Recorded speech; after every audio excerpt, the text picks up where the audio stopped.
Triple F, Build-A-Builder. Good evening.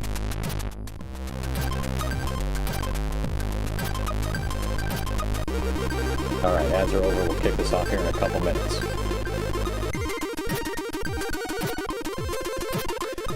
Turn the C64 on. See if that works.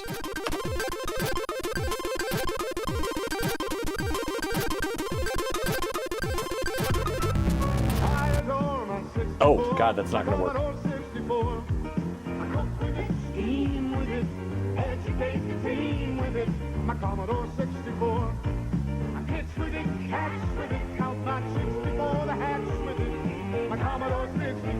.64K memory at a price that will put a computer in every home, business, and school years before anyone ever dreamed. Oh, this is not going to work well. What have I done? And ever-changing views and computer terminology. Commodore is news. Commodore is keeping up with you. Are you keeping up with the Commodore? 'Cause the Commodore is keeping up with you. Are you Swapping out the Vic Banks here. keeping up? Jay Pones, welcome. Keeping up with you. Are you keeping up? 'Cause the Commodore is keeping up with We're you. just getting things going here. In a world of high technology and ever-changing moods, in a world that's full of make-believe and changing attitudes. See if Are you keeping up? see if that's going to take. Did it send? 'Cause the Commodore is keeping up with you. He's receiving something. Are you keeping up Oh, with PPP. the Commodore? 'Cause the Commodore is keeping up with you. I adore my 64, my Commodore 64. Oh, printer's printing. Educate the team with it, my Commodore 64. Real fine and online. Hits with it, cats with it, count my 64, the hats with it, my Commodore 64. 64K memory at a price that will put a computer All right, in so every that's home, working. business, and school years before anyone ever dreamed. All right, let's start it off.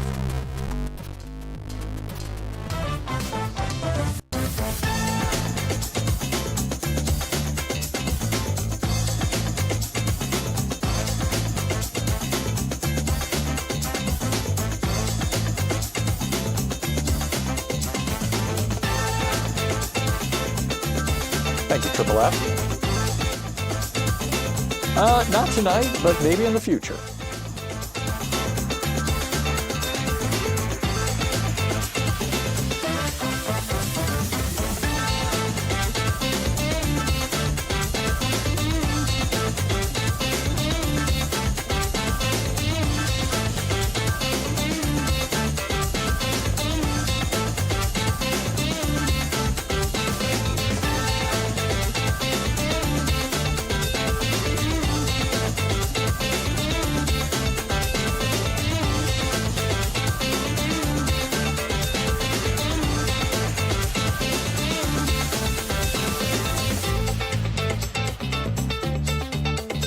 Well, thank you for joining us, Triple F. Good to have you here.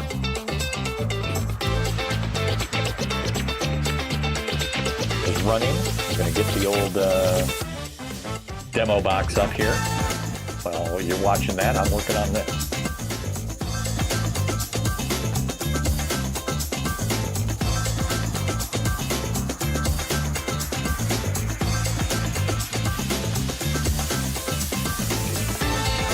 Thank you, PPP.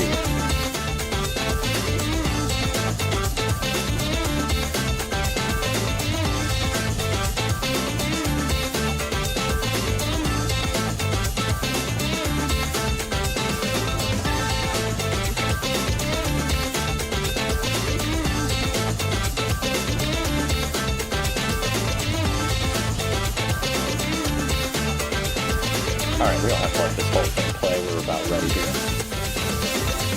What do we got inside Compact Portable? Hey, it's me inside of a Compact Portable. What if I want to be in a Commodore 128? Hey, it's me inside of a Commodore 128. Good evening, everybody. Boy, I've got some crazy hair going on at the moment. Get flipping down here. I might have to temporarily take this down a little bit. I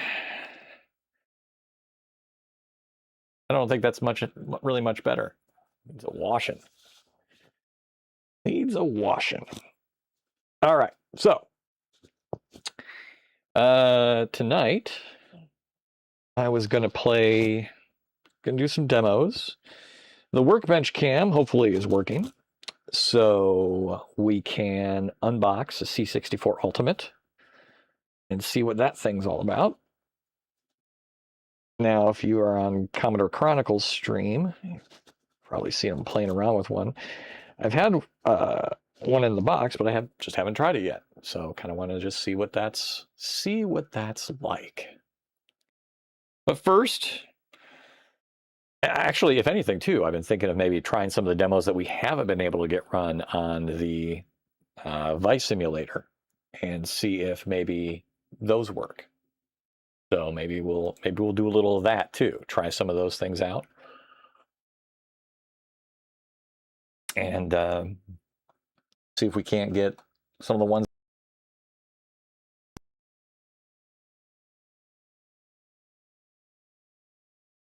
All right, let's try this again.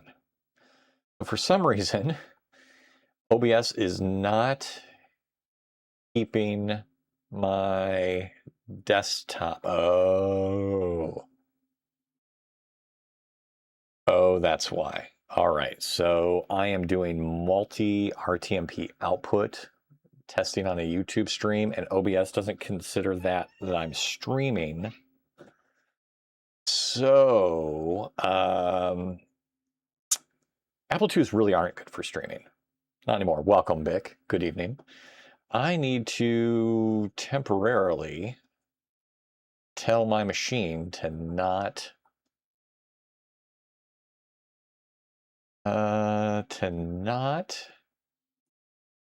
shut off the display. Give me 1 second here. Gotta get the display settings working right. So, display, graphics, blah, blah, blah, blah, blah. No, that's not it. Personalize. Power. Where's power? Power.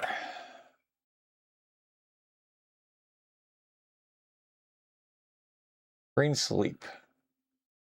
Turn my screen off after, we'll say 5 hours.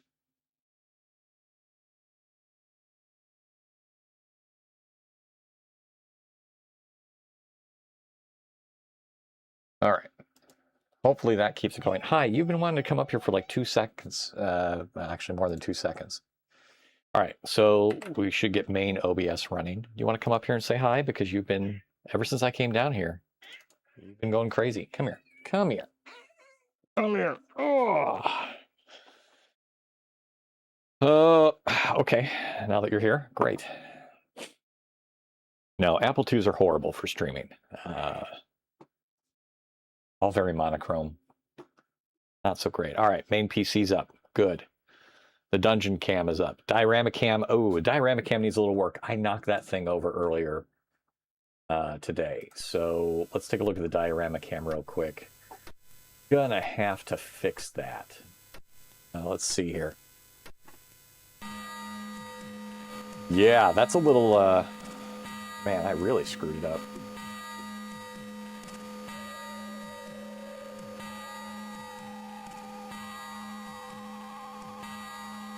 There, that's a little better. Have it go down a little bit more. A little bit more.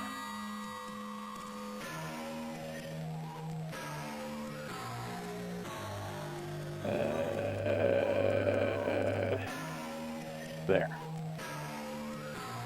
Luna, it's fine. I'm fixing it. I swear to God, I'm fixing the focus right now. See, everything's fine, Luna. Everything's fine.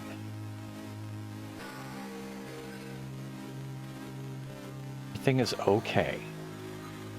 All right, now we can go back to the retro. Oh, thank you for sneezing right on my arm. That's lovely. Thank you very little. All right, so before we do that, let's go back to the main PC, and we're going to start out. Well, we've got 900 on here. Start out at 700. We're going to do Party Pig by Boo's Design. I've never seen this before. This is from 2007, so who knows how this one will play out. But let's go ahead and import Party Pig. Watch some C64 music videos tonight for a little bit. Party Pig did import. Build a Builder. That's your stripper name, Party Pig.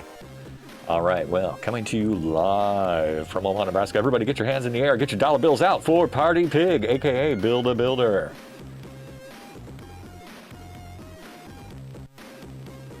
Party Pig it is, from 2007 by Boo's Design. I don't have terribly high hopes for this one, but you never know.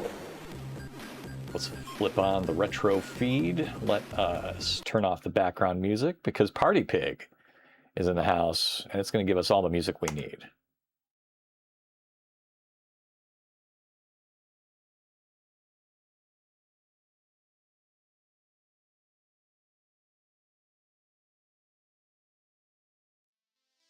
Hopefully.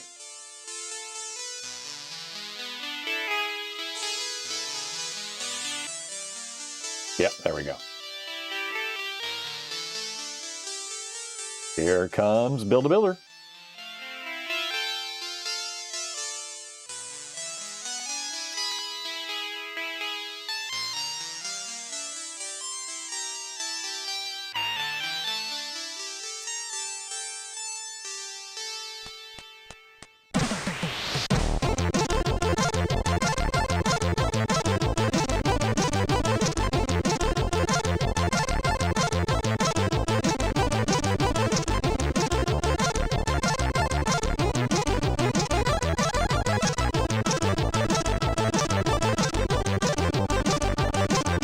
Look at that Party Pig. Oh, Party Pig multiplies.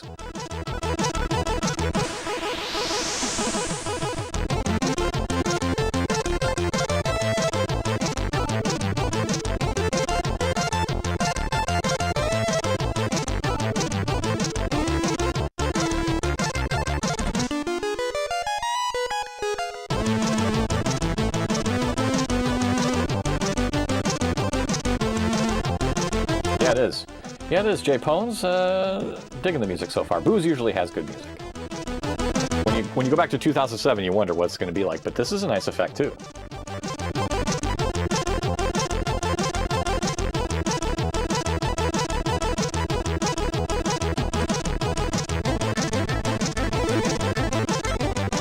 Of course, the problem is, especially with these older demos, I never know if I'm supposed to hit space or not. Like now I'm thinking I need to hit space because it's been doing this for a bit. So, space?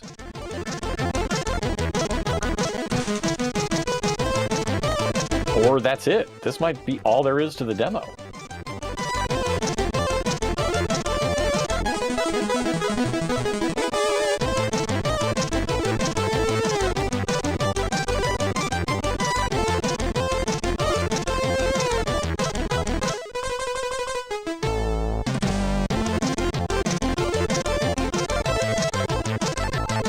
At least the music is good, because I'm not sure. Yeah, we just don't know. I think this might be it. Mountain Stars, welcome. We're just trying to figure out if this demo goes anywhere, or if it's just Booze being Booze and playing some good Sid music, but I hit space and nothing happened. Let me make sure. Is my Wi-Fi keyboard up and running? It says it's up and running. I did get a HTTP response from it, so this just might be it.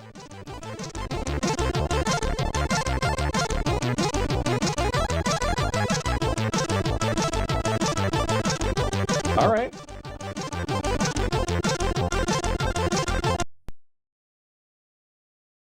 Have I ever seen the startup screen for GTA Vice City? You know, I probably have at some point. I don't know. I don't know exactly when that would have been. Oh, well, the Wi-Fi keyboard is how we is how I control the demos. So that is the it's this little guy right here. I have an ESP32 that acts as a USB human interface device. It's the Wi-Fi keyboard. So there's some software on here I put on there that I open up an HTTP port. If I send it like key commands and stuff, it presses it basically. It's a keyboard. It's a Wi-Fi keyboard. All I wanted to do was create a mapping of HTTP command with the keystrokes, and I wrote it a long time ago for the ESP32. I let Claude clean it up a little bit because it was really quick and dirty. And primarily the big thing was I wanted to get the later Wi-Fi handling stuff to where if it drops, like if I change my SSID password or something like that, it'll bring up its own access point, right? It'll go into infrastructure mode and you can connect to it and then reset the IP, all that stuff. But the reason this thing exists is because all these demos that I play and curate, we can replay them again at any time. And if a thing says, hey, flip the disk or hit the next space bar to advance the screen, this automatically does it. So I script all the keystrokes I hit while I'm playing a demo.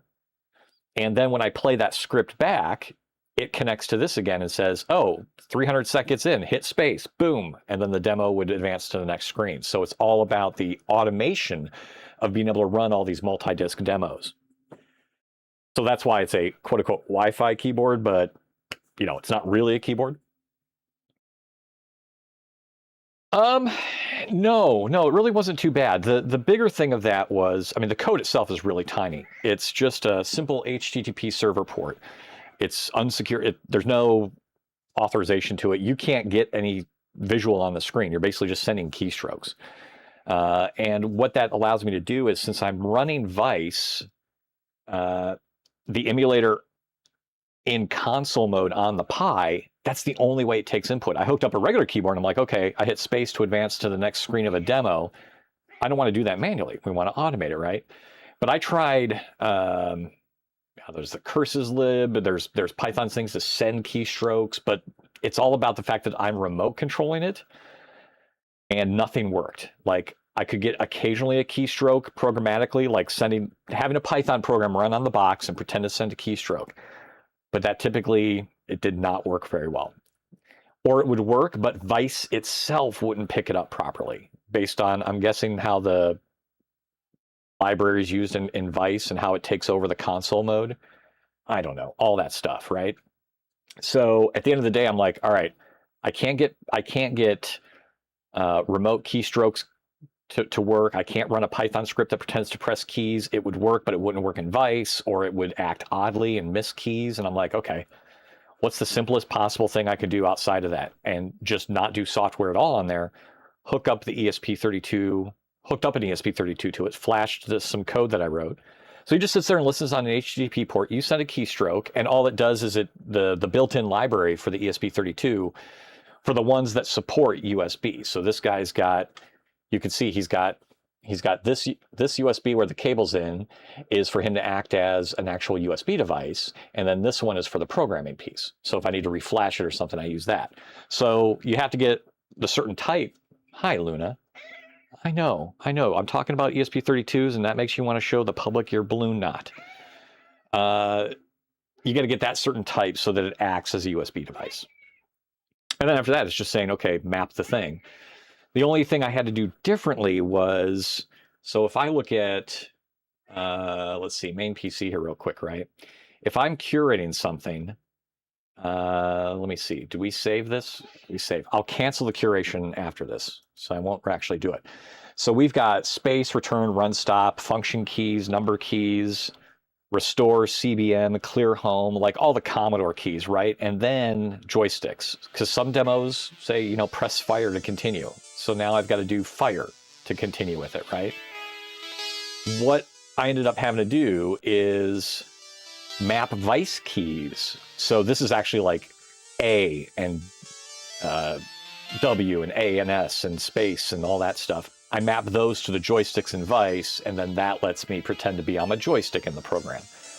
But some programs do this, like some will be music demos and you have to use your joystick down, and so it kind of simulates a joystick being pushed down, all through that Wi-Fi keyboard interface. And then the next disc one, when we have to flip discs a lot of the times for those multi-disc demos, what I do there is Vice is running with an open monitor port, and I just connect to that port and send it the vice command to mount a new disk image. Tell it the disk image, and it basically pretends like it flipped the disk. So all of that stuff is hands-off for me. And given if it's hands-off, that means I can script it. And if I can script it, we can build playlists of demos that automatically run all the way through. Unfortunately, that little bit there falls under the "you asked, I rambled," so I apologize. Let's go back to the demos here. The main PC, bring that up. So let's talk about Party Pig. Party Pig was fun, tiny little thing. We're going to mark that as safe for work because that was clearly safe. So let's see, save changes. Now, for the voting. I did like the music. Yes. Yes, demo mode is equal to 1.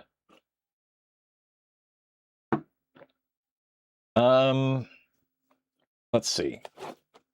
I mean, other than that, it wasn't terribly stellar. Wasn't getting really any super great vibes off of it. I mean, I like booze. I like the music. We'll go with simple. 4-3-2. They can't all be winners. And they're not meant to be, but it's a fine demo. To be fair, I mean, I picked around the 600 range. So if anybody has a demo that they want to see for whatever it's worth, you feel like submitting one, just shoot me the number. There's the big list of the top demos, and we'll totally critique one. Otherwise, I'm going to pick some random ones. Let's see. Sweet Infection by Arise. From 2006. This is a bit of a way back. Let's give this one a shot.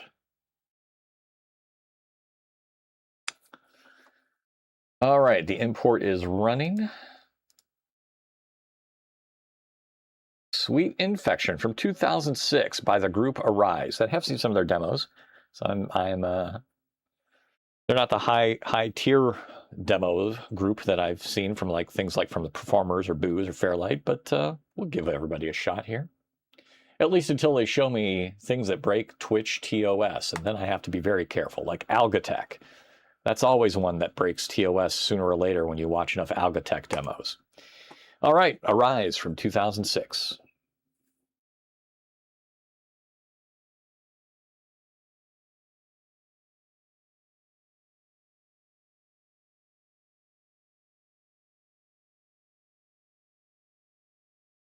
I need to change that no demo plane down there to... The reason it says no demo plane is because I'm not playing a demo, I'm curating a demo. So technically it's different. I should change it. Ah, here we go. First music by Randall. New SID 8580 recommended, old SID 6581. So I now have to hit the number key 1, which I did. That transmitted it over the Wi-Fi keyboard. And now we selected the next part of the demo. It's exactly why that Wi-Fi keyboard exists.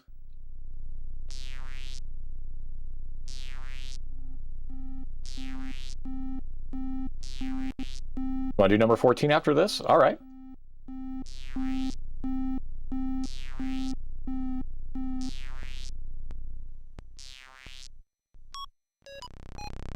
What is The Matrix 2 by Sensor Design? You got it.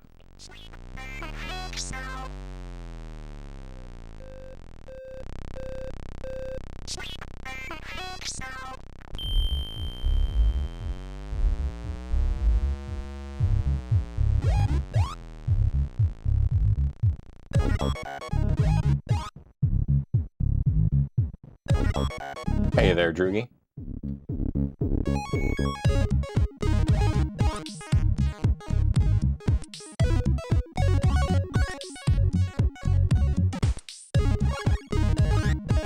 I do like the sprites kind of acting as the constellation stars. That's nice.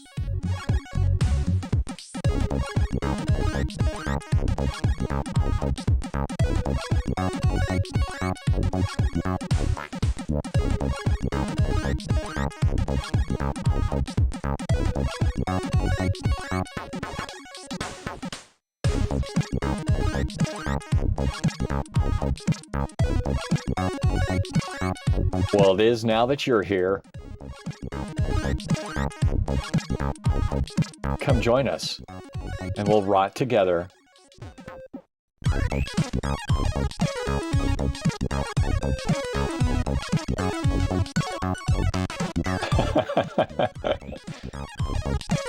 I like to think of them as 8-bit music videos, but your mileage may vary.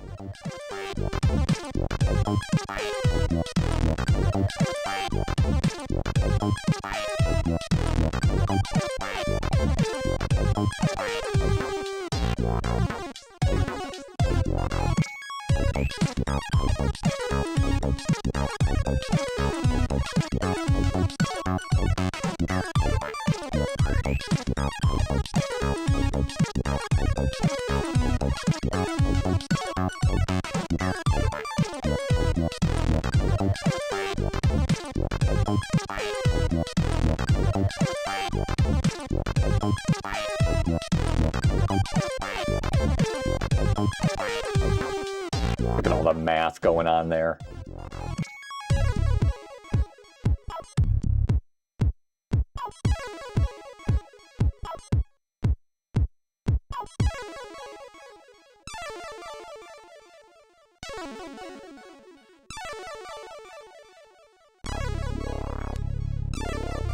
I think I remember accidentally making those shapes in high school.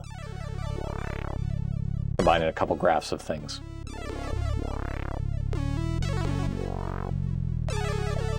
I mean, really, that's what a lot of that is. It's just equations and the variables shift over time.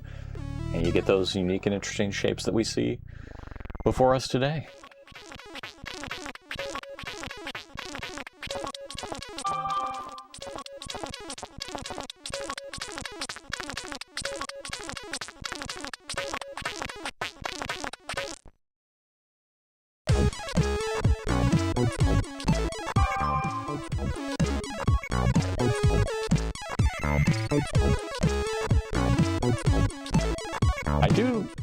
I do like the music for this. Not bad.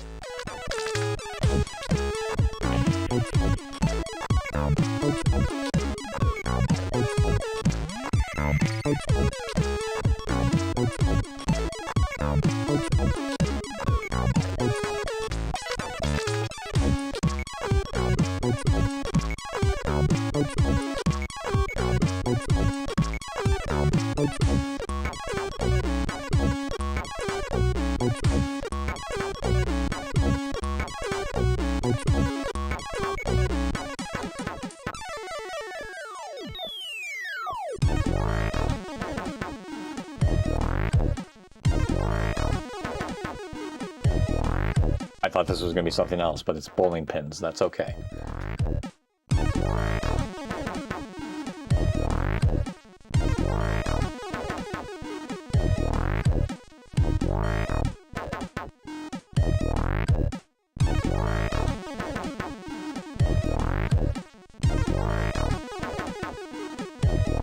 All right, I have a feeling that is it for this demo.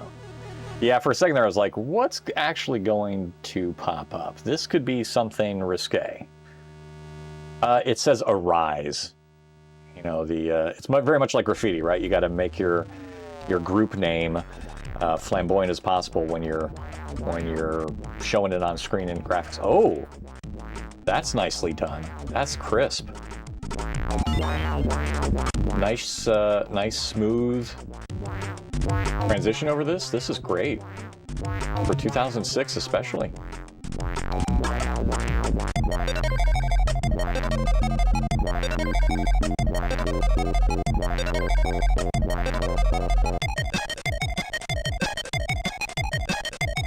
I thought we were at the end, but I guess not. But yeah, Arise is the group.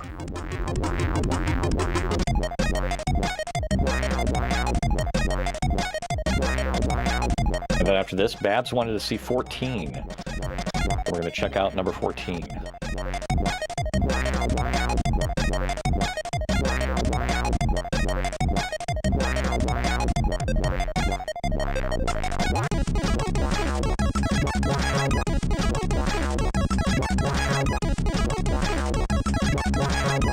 I'm guessing that's 4 sprites together for the Monarch. Extra large mode.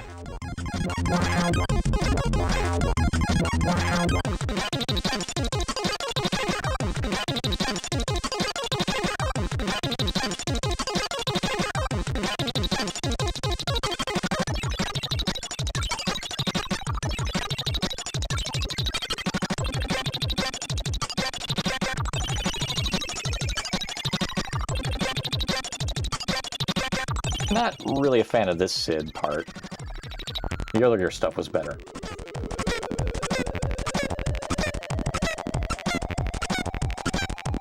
This is like, I don't know.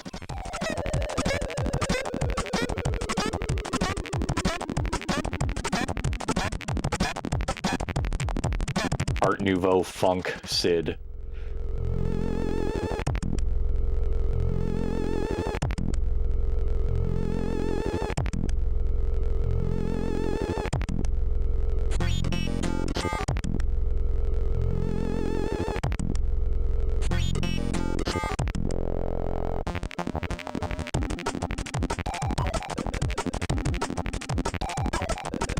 Very frantic.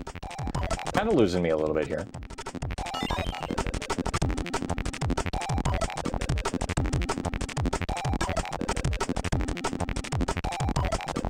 All right, we're going to stop it in 8 seconds unless something switches. I think this is kind of it. All right, complete and save the script. All right, so technically, yeah, it works. It wasn't bad. I liked parts of it. So we will edit that. We will consider that safe. Now, as for the voting. Some of the music was good. More Butterfly, please. I think that would have gone forever. That segment started to last a bit. You know, I'm probably going to say really get the vibe bit. There were some good graphic elements, and the music was okay-ish. There were some spots I liked, and then that end frantic butterfly on some illicit substance was a bit much. So I'm going to go vote that. He's in tier B. It's fair enough for him. All right, so Babs, I was curious about number 14. What is The Matrix 2? I don't know that we did that one. Let's see if we did. Let's go back to our import.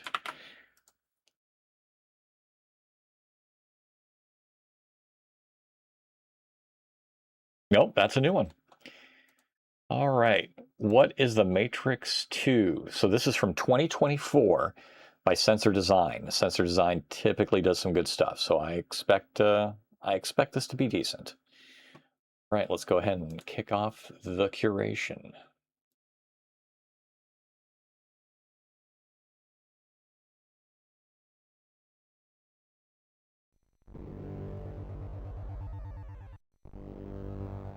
Well, it's definitely living up to the Matrix name already.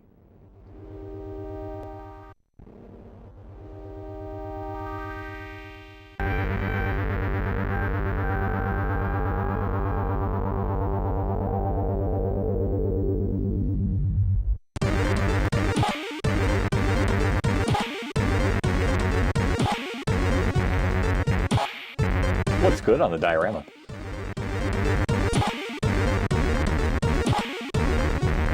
Oh, there's a sequel. This is a sequel.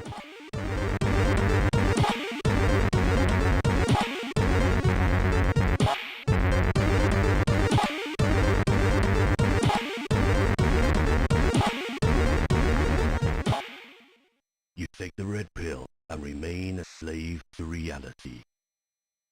You take the blue pill and remain a slave to the illusion.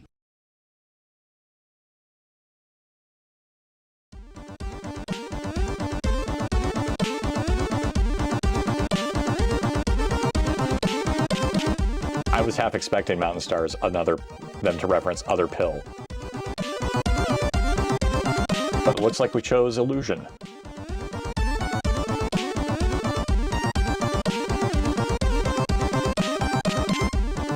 And it's that little blue pill that keeps you up watching demos all night long. Oh, Oh, good effect here.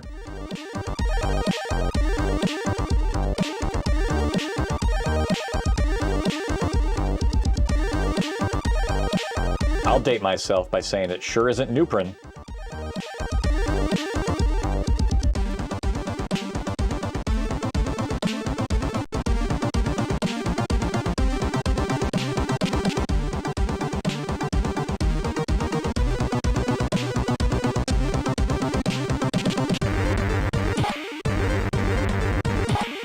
Oh, that's a good effect.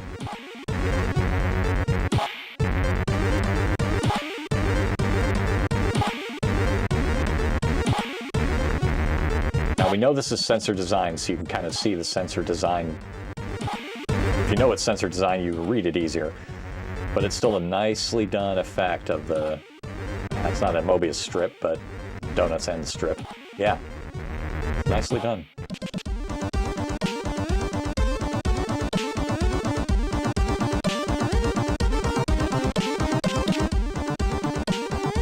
I don't have it all finished up yet, Drew, but I did start getting the game-based 64 downloaded. So I'm working on getting that stuff transferred over to the Ultimate.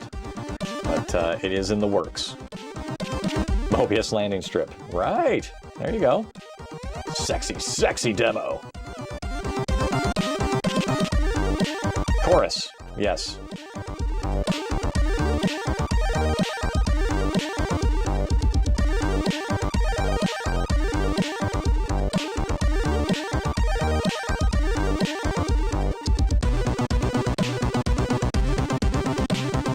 So yeah, the next time around we'll have some of the C64 games up either on the Diorama Cam Vice or on the C64U. But I gotta convert the database over. There's ID issues and things like that, and Adam was gonna give me a tool or help me with that.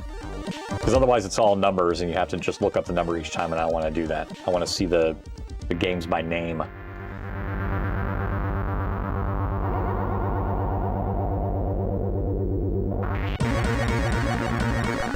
We're being artistic here. There we go. Okay. That was art.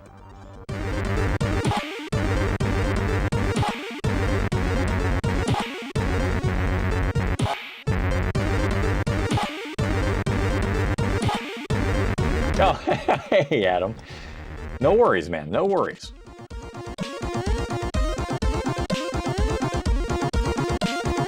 Very Q-Berty.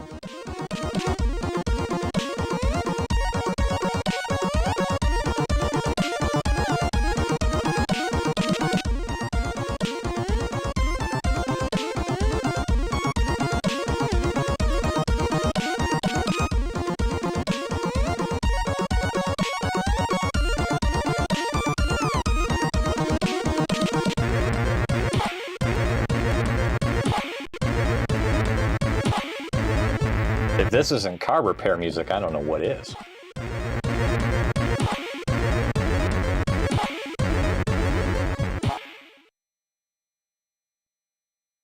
Everything that has a beginning has an end. Oh. Hey, all right, complete and save the script. I do kind of like, I don't mind when they have some music and it kind of loops, but you kind of know when the end segment begins anew, like the words credits come back up and you're like, okay, we've seen it, we're done. I do like it though when they kind of end and you just go right back to the screen and you know you're over. Would you like to back up here? Because you were up here before during the demo, and now. So Babs, good choice. That was What is the Matrix 2? Say hi to Droog. He's that way. See, look, there's kitties on your butt. You don't care. You're just here for Dad's lap. All right. Let's consider 18 from Triple F. All right, we'll do 18. 14 is safe. I definitely got some good vibes off of that. The graphics was good. The music was good. Did it blow me away? No, but it was damn good. So we get a curator tier A of What is the Matrix 2? All right, Triple F wants to look at number 18. What is number 18? Meet Crest by Crest. All right, let's meet them. Admin, import. Imports. It imported. Very good. All right, so this is from 2026. Was this an X2026 release? It was. This is one of the new demos that just got released. In fact, 6th of June. So very fresh from a Crest design. Yeah, right on. Let's see what it's like. Curation start. Retro feed up. Hey, it's okay if you didn't. We're going to go through them all eventually someday anyway.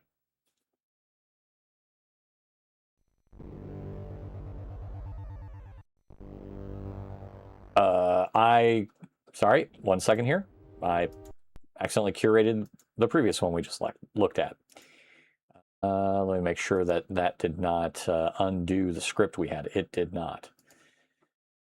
All right, here we go. For real this time.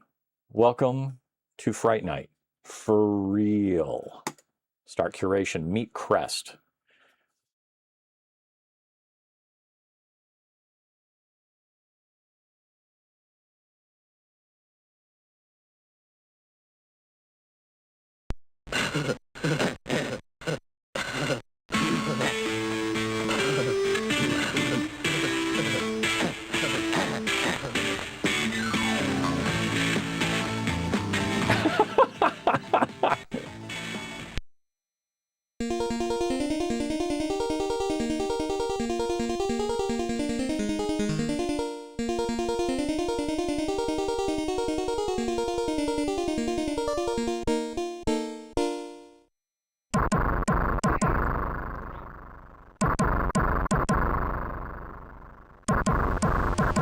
This is Terminator.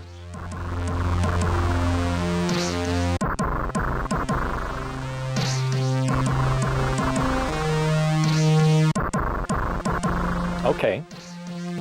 Do we have a movie motif going on with this, maybe? It's not a tumor.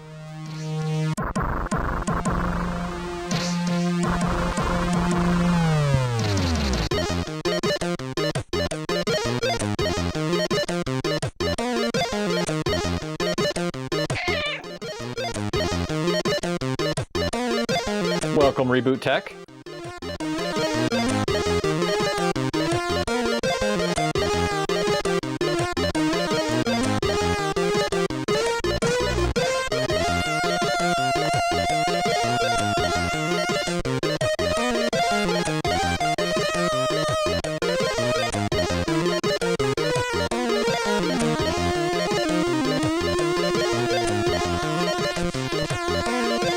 At his age, though, he has to wonder sometimes.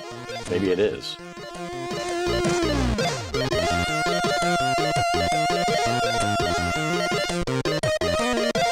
Triple F, thank you very much for the sub. It seems, we're going to address that for the demo, it seems that Prime subs aren't triggering the C64, which they should be. So I'm going to fix that when we're, well, I'll fix it later, but we'll get you on there.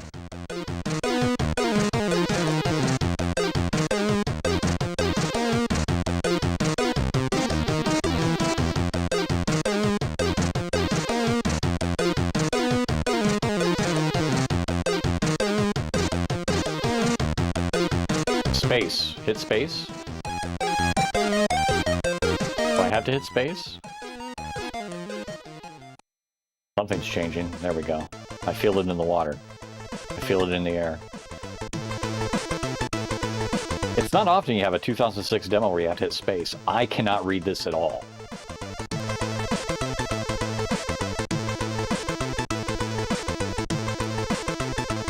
Too much curve, too much speed for my eyes.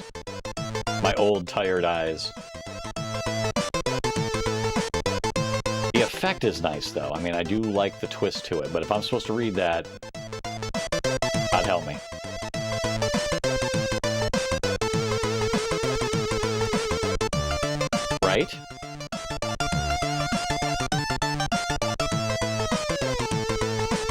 This scroll is something.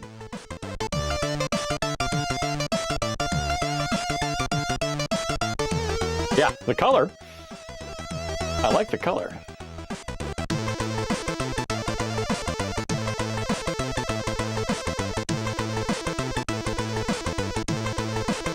We're gonna hit space again here and see if this advances. We know we already had to hit it once, and now I don't. Once I have to hit a key in a demo, I don't trust that I can go the rest of the demo without hitting one. Yep, space did it. All right, we're a space demo.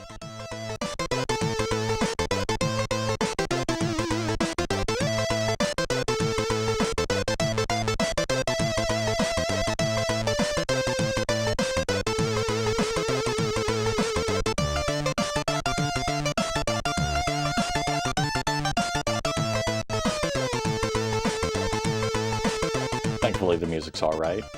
The effect is nice. Smooth with high resolution to it.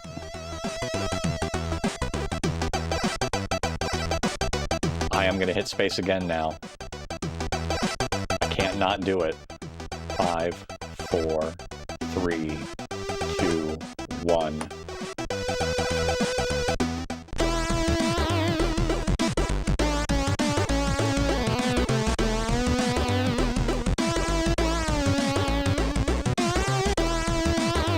Sprites side by side? That's impossible.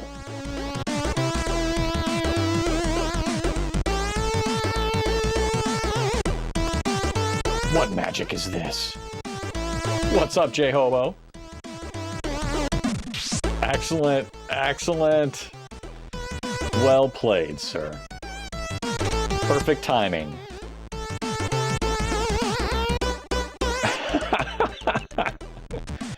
Yeah, this is really nice.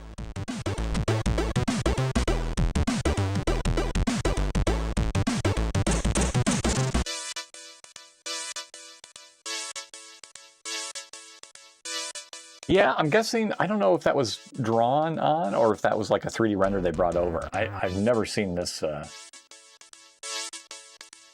never seen this one.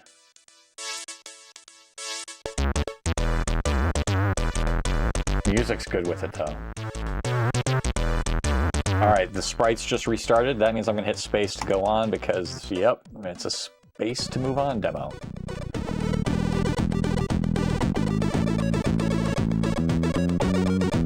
Neat crest, same as the old crest, but better than AIM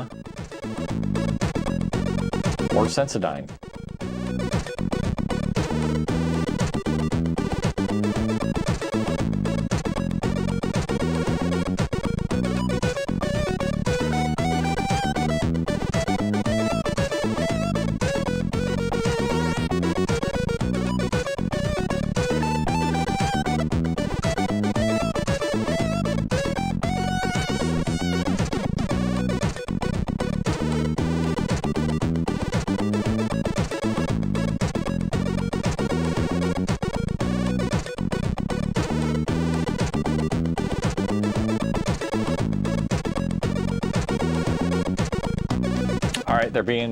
They're being tricky,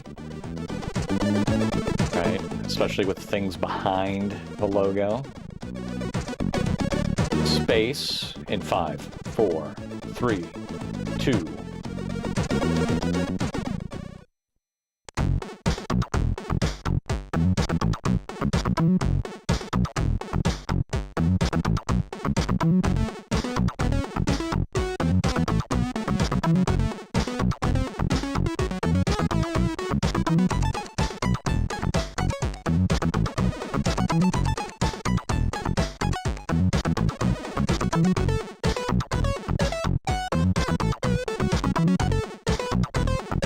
So there's a text block there, and it barely stays up. I can't...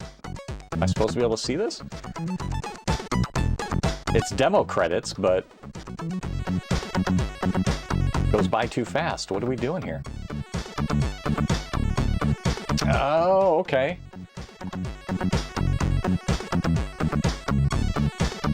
Oh, very much so.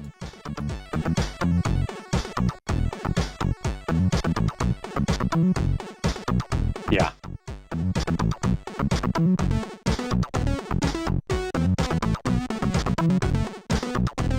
I'm going to hit space again. Yeah.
We'll complete that. That was well done. I not expecting to continue with the Beavis and Butthead motif throughout the entire demo in some of the ways that they did, but nicely done. Oh crap! I screwed up. Triple F, I screwed up. There's a side 1 to this. We started on side 2. Oh my. We have to see what side 1 is like. I screwed up. The import brought in side 1 after side 2. We didn't even get the first half. We effectively have to recurate this. We're going to just play the first half. I will fully curate it again off stream because I don't want you to have to sit through my curation of the thing we've already seen.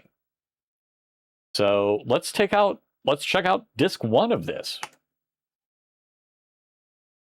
My bad.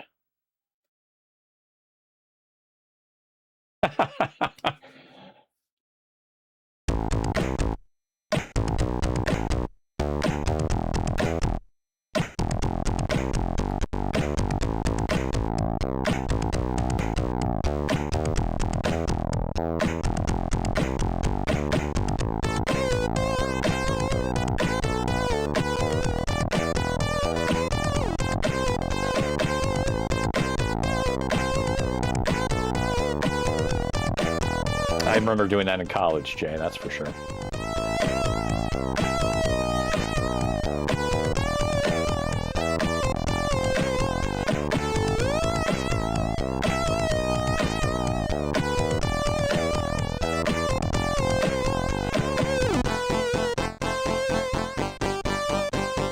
Ad incoming in 60 seconds. We'll break the ad out a little bit. Snooze that for a bit just to see the first disc here.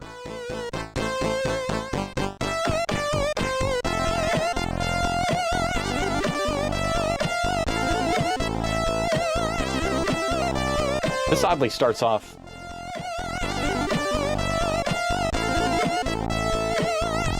There we go, okay.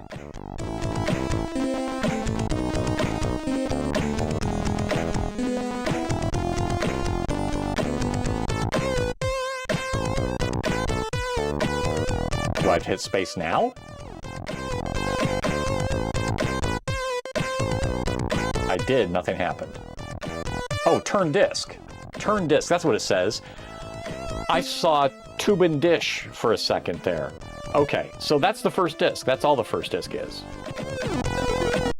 All right, that's fair. So that's actually not a bad curation. I will recurate that later on because we've already seen the second disc. That was my bad. Undervoltage detected. Oh boy. All right, good pick. Triple F, I think that's a good one. I can't, let's see. So I'm going to come back to it later, but I can do the vote. So we can do the vote on it now. That definitely hits some of the old school vibes from being back in the day. Tube and dish, code for next disc, please. Yeah, right? Like, I really suck at reading graffiti. Babs, thank you very much for coming by. Have yourself a good night, sir. Good luck on the mudroom as we continue that journey. Get that trash 80 out. That's where he's going. Builder's got to leave because he's got to go through every box in his house to get his TRS-80 out. So he's got a long night ahead of him, going through all these old boxes and storage units and attics, other people's attics, right? Whatever it takes to find a TRS-80. Or give the wife the party pig dance. One of those two things. I was leaning towards TRS-80, but I don't know. You make the call. Babs will give us a full report later. Good night, Builder. All right. I would say I'm going to give that 5 on the vibes. And I did enjoy the graphics. I did enjoy the music. So, yeah, I think that's good. That's an A tier. A tier indeed. All right. Well done. And there's the realistic woohoo. Yeah, I like it. I like it. And you are all welcome to vote on these yourselves as well.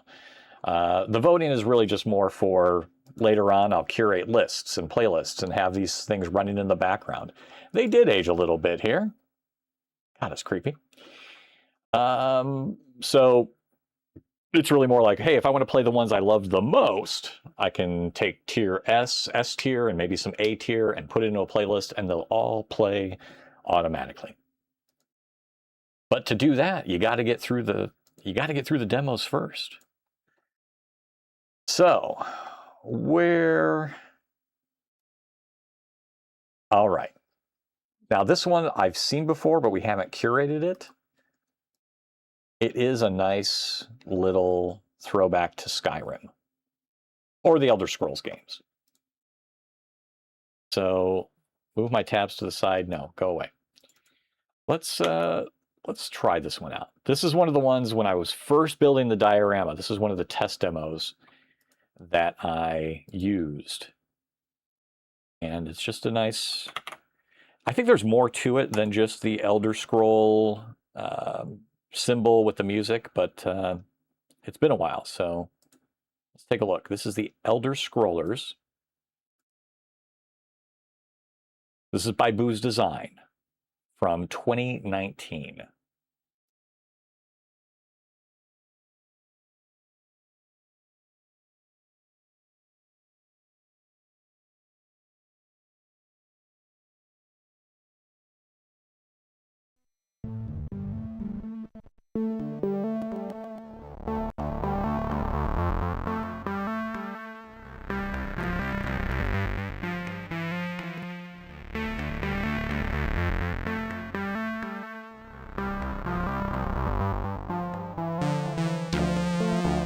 Ad incoming in 60 seconds. Oh yeah, we'll play through the ad.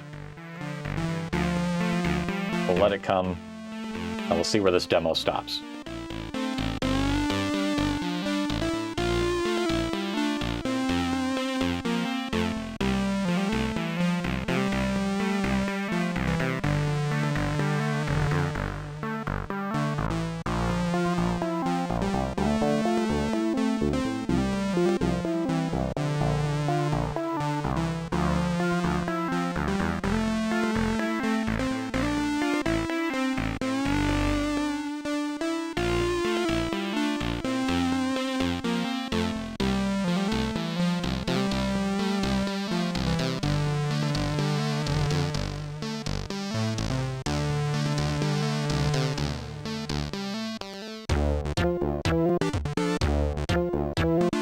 Oh, that's right. I do remember enjoying the music for this.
Oh, that's news, Triple F. Wow. I didn't know he was the composer, but I can hear the music to these games in my mind. All of them.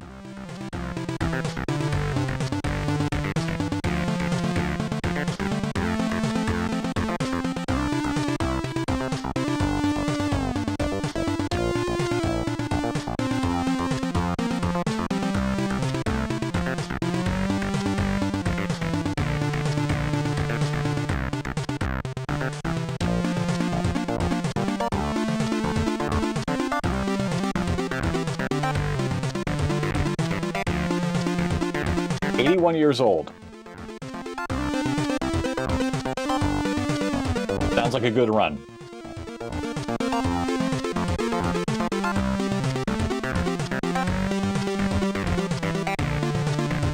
Yeah, Booz always generally does some really good stuff. Get this off there. There we go.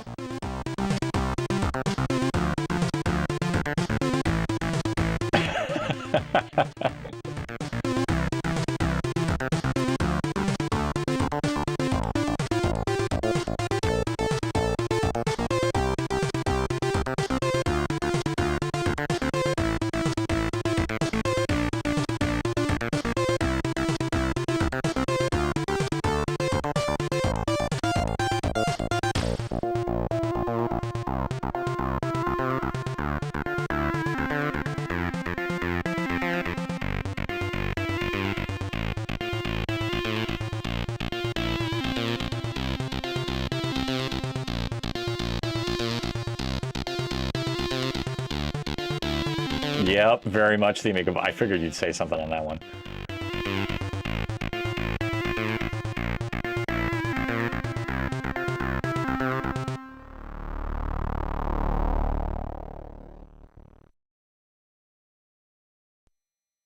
Yeah, very good. Very good Booz design. All right, let's complete and save that script. Okay. Excellente. Yeah, Bobby Prince. So it says 81 here, survived by his wife and some children. And oh, that's 81. Good run. Good run with 81. But yeah, so much of every single one of those games. Commander Keen, Wolfenstein 3D, Doom, Rise of the Triad. Played them all. Rise of the Triad is probably the least known out of all of those. But it was fun. It was still a fun game. Had some, if I recall, that had some more of the platform effects, right? You could jump up on platforms that can take you up before. You could really do that in Quake. And I want to say it allowed you to shoot at up or down. I'm not sure if you can move your camera with that anymore. It's been a while. That one needs to go on the list too. Yeah. All right. Let's grade Elder Scrollers. Elder Scrollers. And yes, I missed the chat, a couple of the chats before, but yes, Triple P, if you're still listening, I did make a new print reference because little. It's yellow. It's different. Elder Scrollers. We will edit that one. Mark that as safe. Now this one, I played a lot of Elder Scrolls games, and so that one hits me on the vibes a little bit. I always enjoy Booz's musics, samplings, and the graphics. So that's definitely a 544 for me. And in fact, I'm tempted to give it a little bit higher on one of these. But for now, we'll just do 544. It's Curator Tier A. Very good, very good.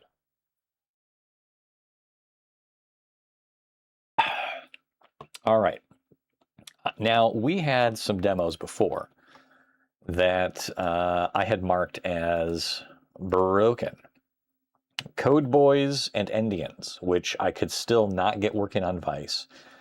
State of the art on the Amiga. I don't have Amiiberry on the C64U, obviously, but I'm thinking maybe I download Code Boys and Indians and we see what that's like on the C64U. So, with that being said, let's see if the workbench cam is working.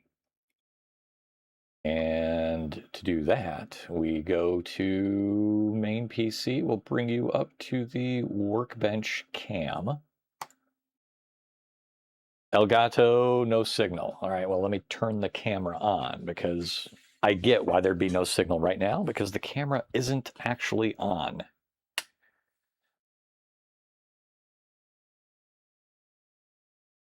It's on now. Don't tease me.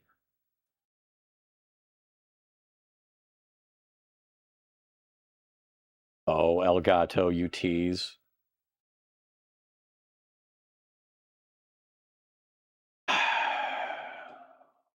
What is it with this thing? What is going on? All right, I'm going to do a deactivate and reactivate. So let's flip over to a very obscure refresher screen and see.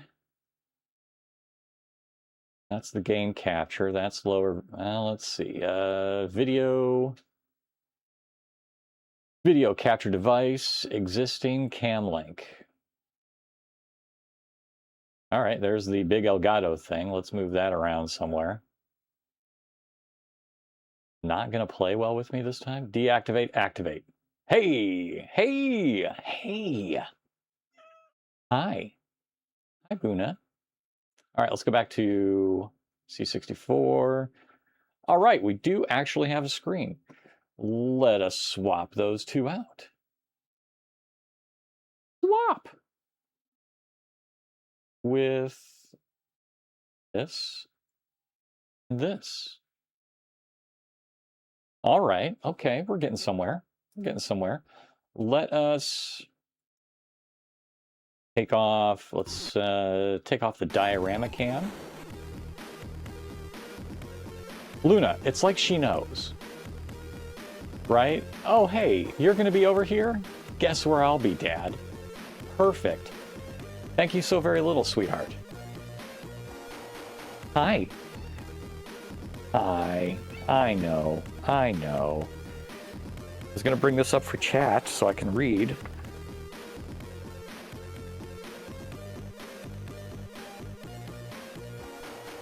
Thank you, Luna. You always have to be in the worst possible spot that you possibly can. And I love you for it. All right, let me bring the tablet up here. What do you think about the new Commodore phone? Oh, J-Pones. Oh, J-Pones. Has everybody in here heard of what this monstrosity is, the Commodore phone?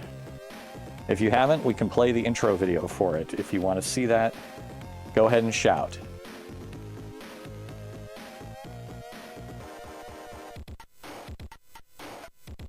Triple F's got some trivia here. 43 years ago today, Don Bluth's Dragon's Lair was released. Being an interactive film, laserdisc video game, it was the first arcade to feature fully animated characters versus the sprite games of the time. And 8 quarters, like there was no tomorrow, because that was one of the first 50 centers, right?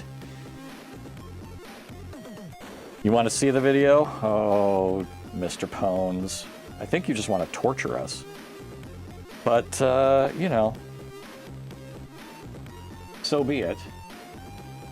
Luna, you stay up there for a minute. And let's look at the Commodore callback.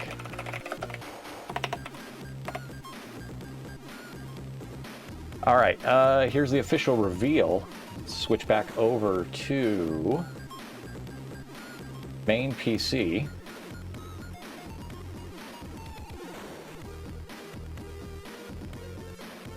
And is this the one I want? Or do I want this view? What view? There we go, main PC.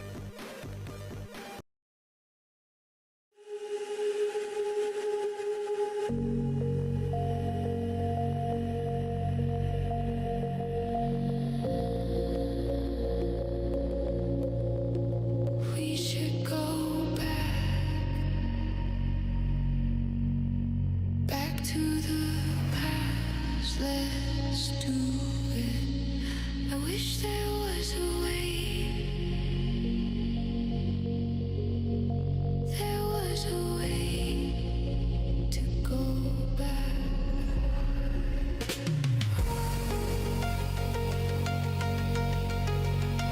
Let's go back. I really dislike this part.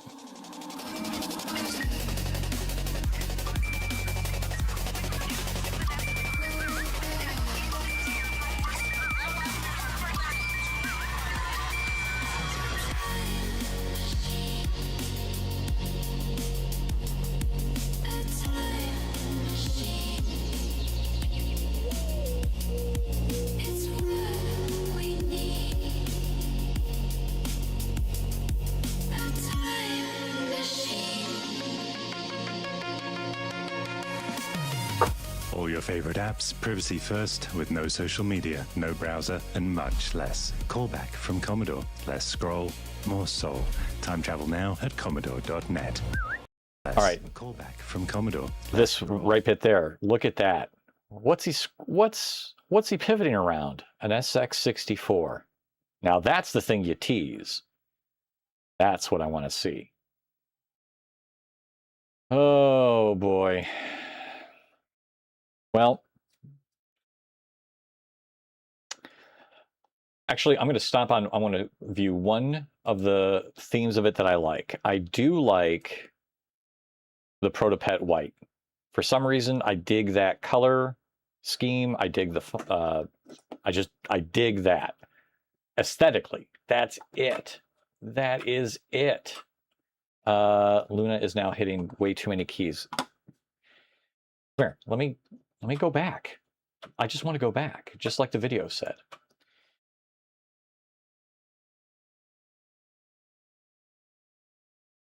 And now your tail is flipping the keyboard. Thank you very little. Oh. So we have some good comments already on here. Portable battery pack for phone in the shape of an SX64. I like that. Mountain says, I think the intended audience for the phone is for people who want a jitterbug but have some history with the tech. And what carriers will the new phone actually work with? I don't know. There is a FAQ on there. There might be some details. For me, it is a solution in search of a problem in a way. What they say, there's a few things with this, right? Privacy first. So drop the social media.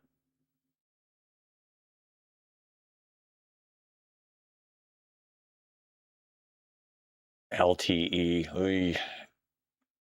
If it was a BlackBerry, that could be interesting.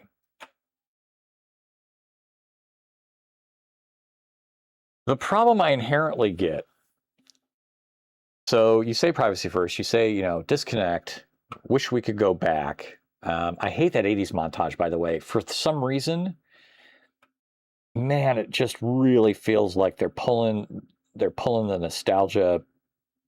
They're playing the nostalgia card in a very commercial way. Like it just hits that kind of vibe. I like nostalgia. We're watching old freaking Commodore 64 demos and new ones and playing with old tech, right? That's not it. This is just not so great. And it does come with an emulator from what I understand.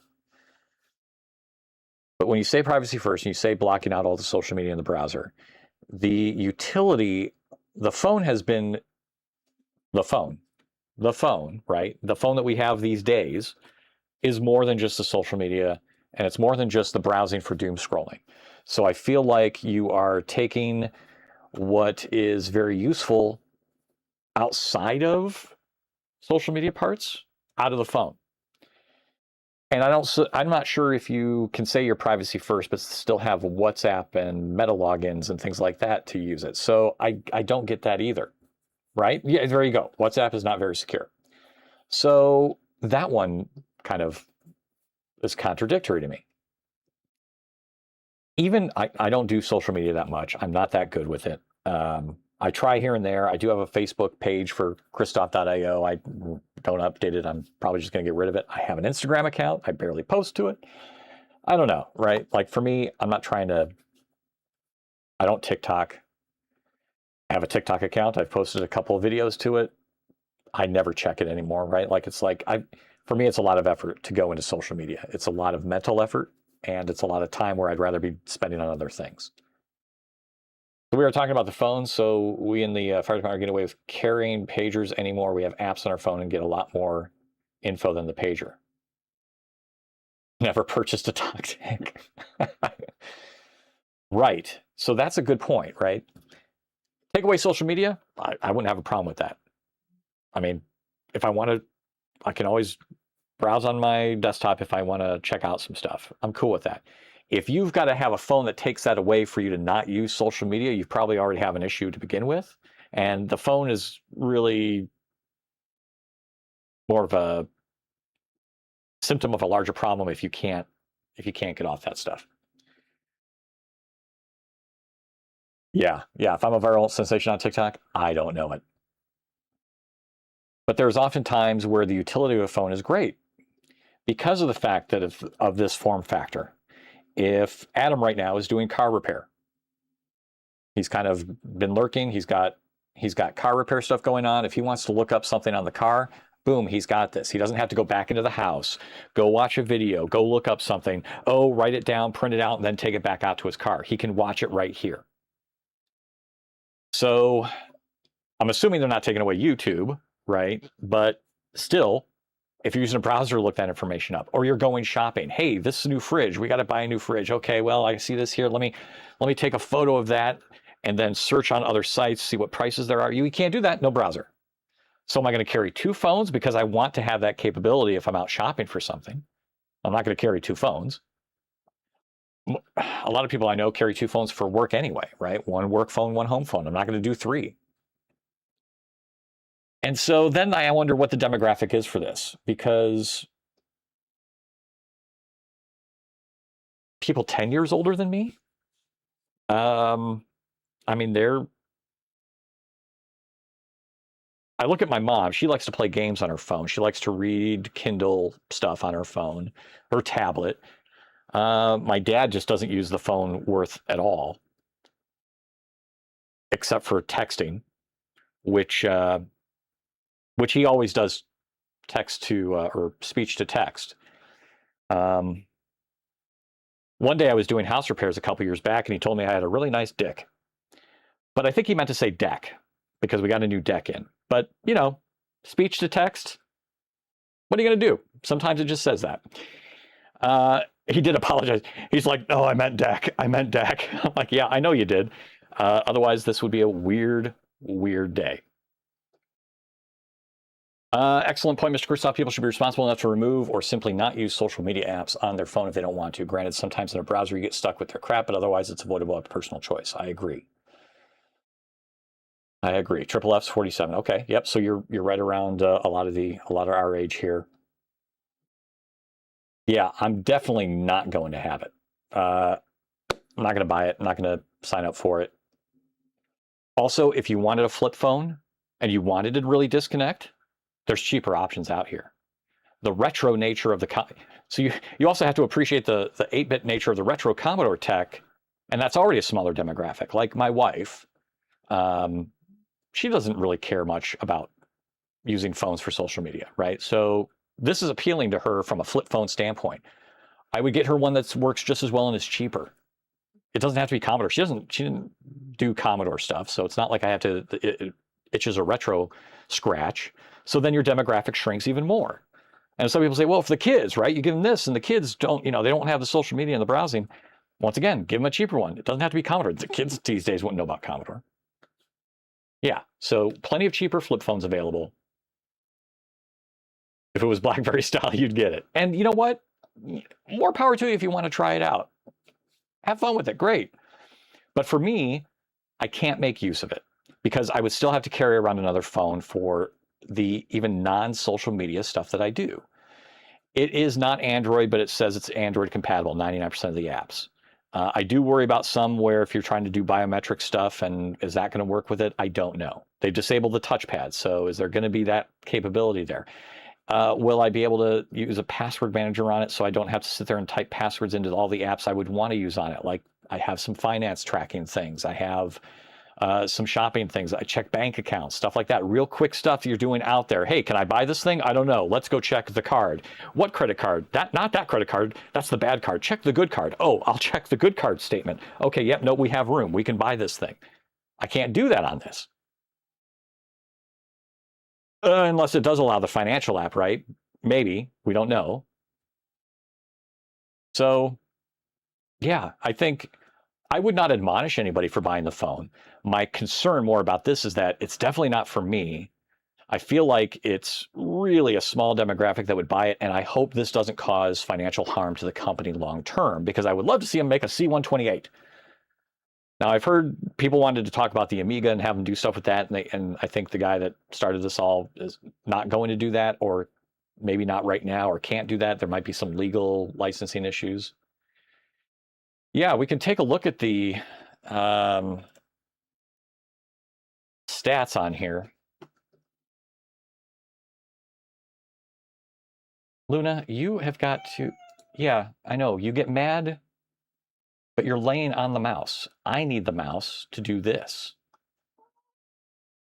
Runs 99% of, so 4 gig RAM, 64 gig storage, okay. T9 style. Now, when my wife heard that, she was all about it.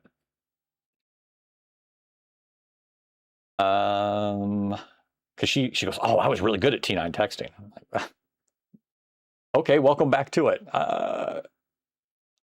As far as texting goes, I dislike typing on my phone. So I don't really use it to text a lot. I text my wife when I get to work. I text my wife if I'm going to come home late or something like that. And sometimes that's just through the car because I really don't like typing on my phone. Now, supposedly really good music on it. Great. Okay. I don't need a $500 MP3 player, but what have you. I do like the styling of it. I won't, yeah. I mean, I might text Pops here and there. It's like, he wants to know if we're going to play Dune. So I'll say, hey, you know, Dune tonight, no, or yes, or whatever. Problem with that is he's now getting my texts like 24 hours later. And so he gets one at 4 a.m. and he's like, I'm not playing Dune with you now. I'm sleeping. I'm like, I was too. Right.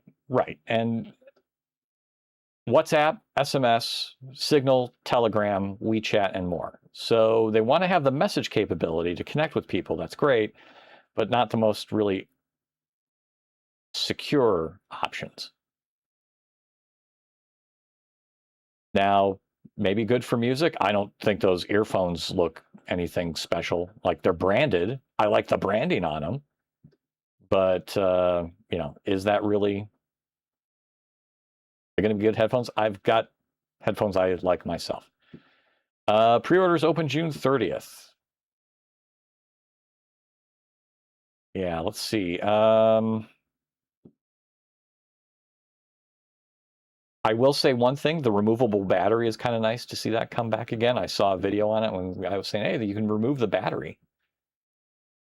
And the old days of saying, well, I don't have to worry about charging it because I've got an extra battery.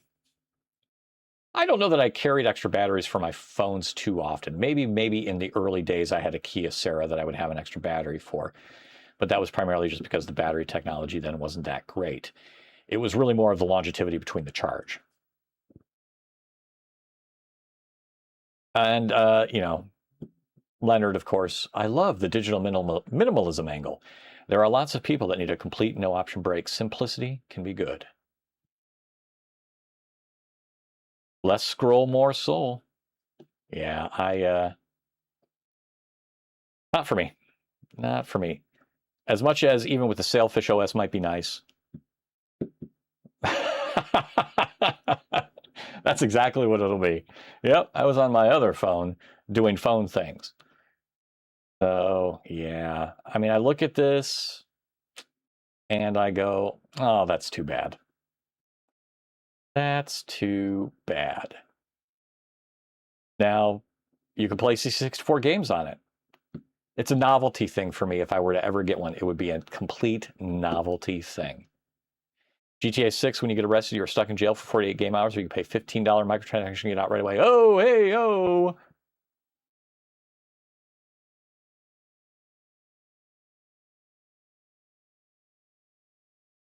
Right? Right. We're about privacy, but we're not.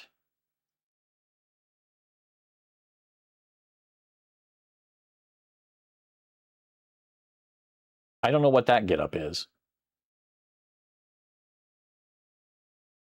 Yeah. Yeah, so here's the stat sheet kind of on it. There's a loop for charms. So you can get your C64 charms going and put it in your loop there. Like I said, there's parts of it I like from a retro aesthetic. Sure, but I'm not going to buy it. It just doesn't fit me.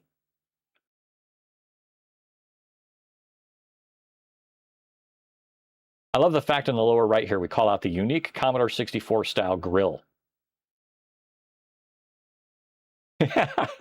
Jay Pones is taking donations. I mean, I do collect some weirder Commodore things if they're cheap enough,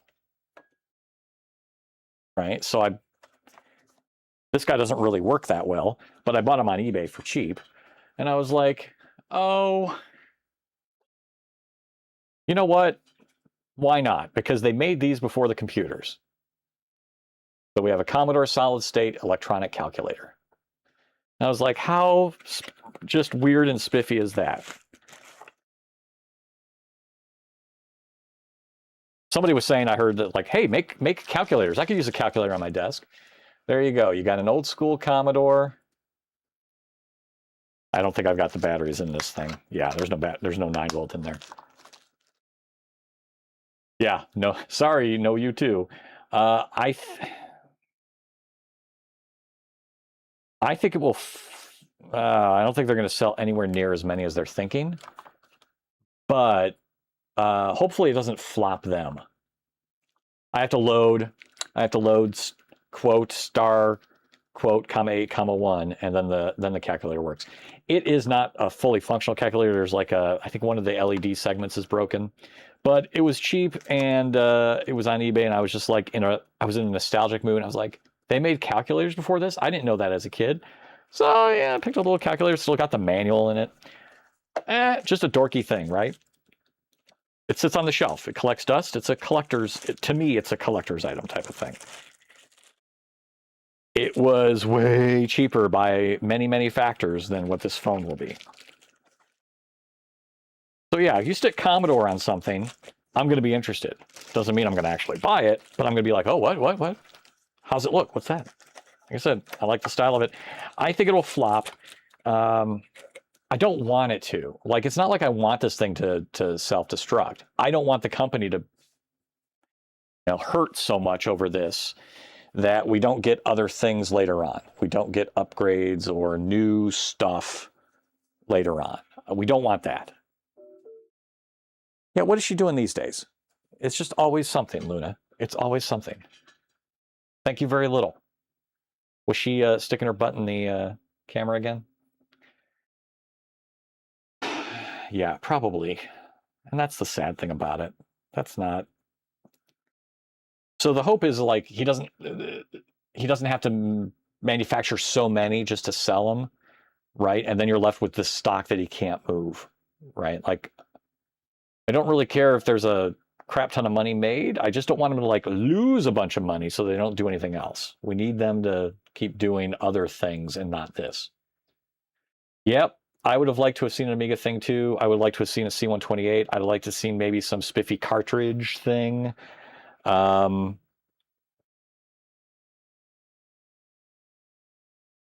Maybe well, it'd be super niche would be like a printer. Be weird as hell, but super niche. But a printer could be fun. That could actually be kind of fun. It would be still super niche, but I'd buy that. $500. I don't know. It's a rough one. Not having it. Well, thanks, Mr. Pones. You asked, we talked, we answered. Yeah, it probably would be a thermal printer. I do have a thermal printer. I don't know if I still have any paper on it. Did it? Everything's very dusty in this spot right now, so I dare not move anything. But I do have a little thermal printer. I just haven't powered it up in many years. Hey, no problem. No problem at all, really. I mean, it was a good discussion.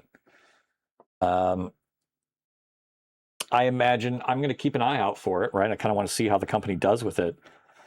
I just really struggle to find people that would want to buy it. There's elements of it we like, but is it enough? Probably not. All right, let's hook up the C64U. Let's get this thing connected a little bit and maybe try to get Code Boys and Indians downloaded. All right, so that means the Workbench cam comes out. And let's see. Let's get chat up here a little bit. Hi, you are not helpful. Hi, I know. Hi.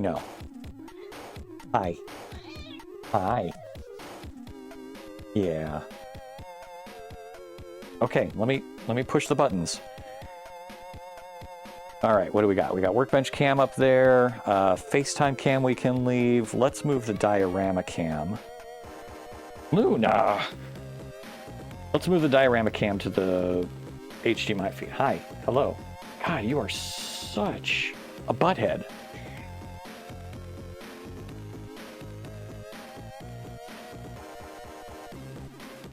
All right.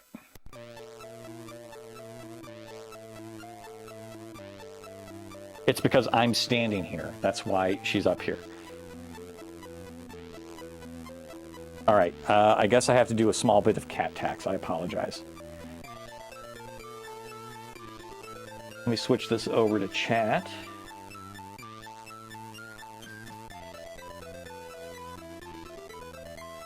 All right. 30th, yeah, pre-orders are the 30th.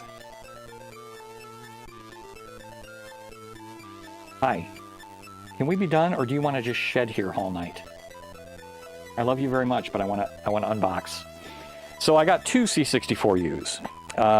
I did get the regular beige one, and I also got the Founders Edition. Not because I like gold. I actually don't care much for gold-plated things.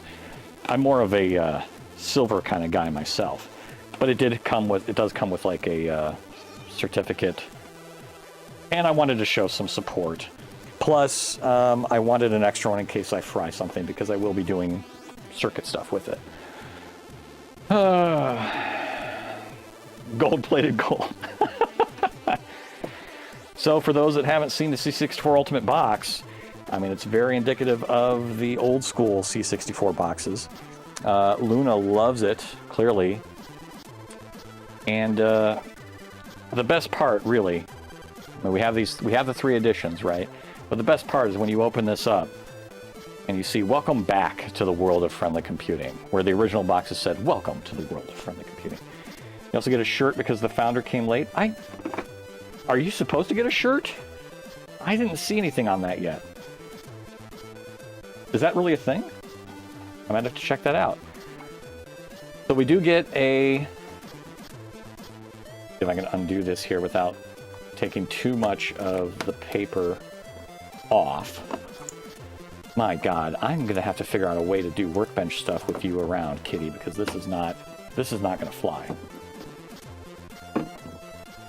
Hey, Commodore! Hooray! So we have a little Commodore flag. Which, hey, I dig it. We will put it up on the display shelf somewhere. Can I fit it in here for now? I can. There we go. It'll just it'll kind of fly up here. Hanging around. You pre-ordered the Founder last June. Oh, I didn't do it last June. Luna, my God. All right, here's the cable that I will need for later because I did purchase this piece. And so, and I apologize for the HDMI lines on there. I still got to get that taken off. So this piece is the adapter for the user port that I just taped back up onto itself as I was opening it up. There we go. So this is the C64 user port expansion piece, and the idea of that is, can you see that?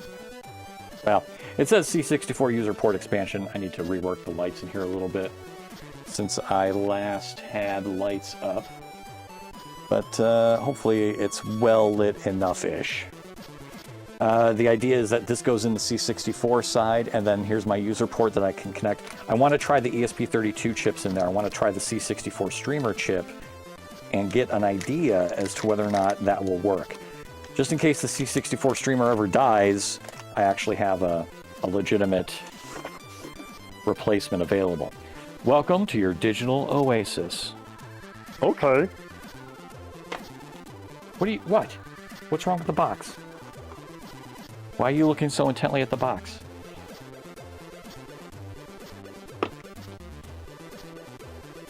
All right, let's take this guy out here. I think we get an HDMI cable in here, which I may need, or I may not. The stickers are great. I do enjoy the stickers with these. I put these on a couple places at work. And I had somebody ask me the other day, what is this C thing that you have on your laptop? I'm like, that's the chicken lips. That's the Commodore chicken lips. Yeah, she really wants to get into the box, and unfortunately, that's a no-no. So I do enjoy the stickers. I don't know what the angry chicken lips are. Like, very angry. I don't know what that's all about. I don't remember seeing that anywhere. Yeah, we'll have to see what the old keyboard response is like. What else do we got in here? I did like the very, very, very second, so you do get a USB. There we go. A little USB stick. I have no idea what's on it, but I did appreciate the retro style of it. How to play this very second. You start your Commodore 64 Ultimate, flip out the top secret USB plug, slide it in the USB port on the back of your Ultimate, power on, and get ready for the magic. Okay. Well, we'll keep that available to us. I am big into Fallout and have a Vault Tech sticker, and someone asked, why do you have that? Did you buy a Doomsday Vault? Right? It's like one of those things of, if you know, you know. And for something like Fallout, that's awesome. Oh, a adapter plug if I'm not in America. Okay. A few adapter plugs. Well, that's great. I don't need them. Boy, the PSUs sure did shrink over the years.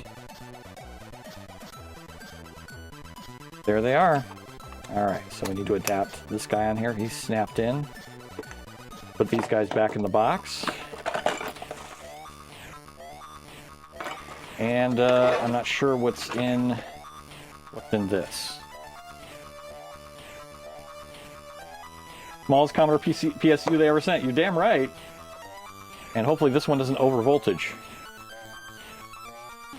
Oh, the tags. Okay. So we have some Commodore 64 tags there. And a power tag. I guess I did? No, this is not the Commodore phone. We are not going with the Commodore phone again. Yeah, so I got the tags. And I'm not sure what I'll really do with this. For now, I'm just gonna put it back in the box for now. We're really just messing around. Yeah, we just got done talking about it. We just went through the video, and yeah, it's definitely not something I will be looking to get. And then underneath, let me get the Commodore out first. So I had not taken it out. I had really, literally not taken anything out of the box. I opened it up to make sure the Commodore was in there long ago. And that was it thus far. We will probably talk about it again. But, yeah. I need to move on. I need to move on. And, not talk about it anymore. So now Adam's mentioned this flex. Yeah, they do. They do. We're going to pull that out here in a second. Adam mentioned a flex. I can feel a little bit of a flex if I kind of, you know, rotate my hands while keeping hold of it. I don't know that it's going to affect anything because I'm not typically holding it like this. I feel a little bit there, but in terms of... I'm not sure if I'm supposed to be feeling something. But we do have all the Commodore keys are there. It is very shiny. Yeah, I do not like the aesthetic of it. I don't do gold. Like I said, I'm more of a silver guy. Towards the middle, but they have implemented a fix. Okay. Yeah, I'm not detecting anything. So, and of course, I really think they did a great job of bringing up the user's guide back. Yeah, the keyboard for the C64 is not really going to be a super spiffy mechanical. It's really going to try to be that older style.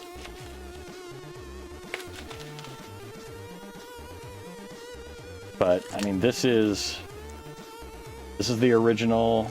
I'm assuming there's some stuff in here for the Ultimate, right? Like this is new, but you have a. Oh, there's some Polish in there. But otherwise, they've clearly, like even in the middle, typing commands. Hello, Commodore 64 Ultimate. Okay, sure. But there's your. I gotta get the lights fixed in here. But there's the balloon. I did grab a beige as well. Jay Pones, thank you for the Prime sub. I do have to fix the Prime sub not activating the C64 streamer. So I need to do two things with that. We're gonna do a couple for Triple F as well as Jay Pones. And thank you very much. I do appreciate that. Let me get. I'm gonna at least mark myself. I'm gonna do a check-in on the C64 and shout out to Triple F and you. We'll do Triple F, thanks for the Prime sub. And then by next time I'll get the Prime sub stuff activated, so do that. And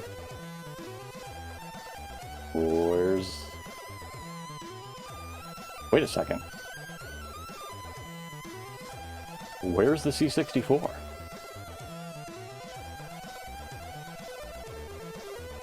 What is going on? Is this not on?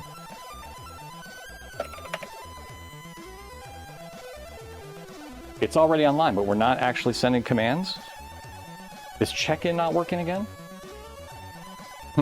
This thing has been semi-problematic. Especially with the... Huh. Alright. You know what? I'm just going to have to look at that again after stream. It might actually just not be firing the events properly, which is unfortunate. But nevertheless, Jay Pones and Triple F, thank you very much. And I'll try to diagnose that later on. It could be a Twitch event issue, or it could be an issue talking to the C64. I was able to talk to it earlier, so I'll have to take a look at it. Yes, the spiral binding on that is very well done. The font is the same font if you download the PDFs of the old user's guide. It's very good. And yes, we do have. This is serial number 7, so this was given. I'm guessing that's the serial number for the Commodore. I don't know if everybody else, if there's 7 is meaningful or if that's unique to mine. But number 7, $64. This certifies that blank is the owner of 64 commemorative shares in Commodore International Corporation, transferable only on discs, the discs of the corporation by the herein, in person, or by duly appointed attorney upon suspension of this certificate properly endorsed. There you go. Nice seal there. Yeah. Cute. All right. I don't know if number 7 here is... because they were supposed to get a unique serial number on each one. I don't know if 7 is mine or if that's something else. This does say serial number 00040007 on the back, so I don't know. I don't know. There's some signatures here. We definitely have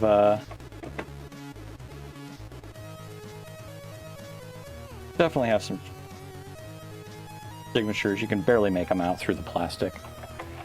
All right, let's see if the thing pops up and runs. All right, first off, we'll put our goodies back in the box so I can have room for the thing on the box.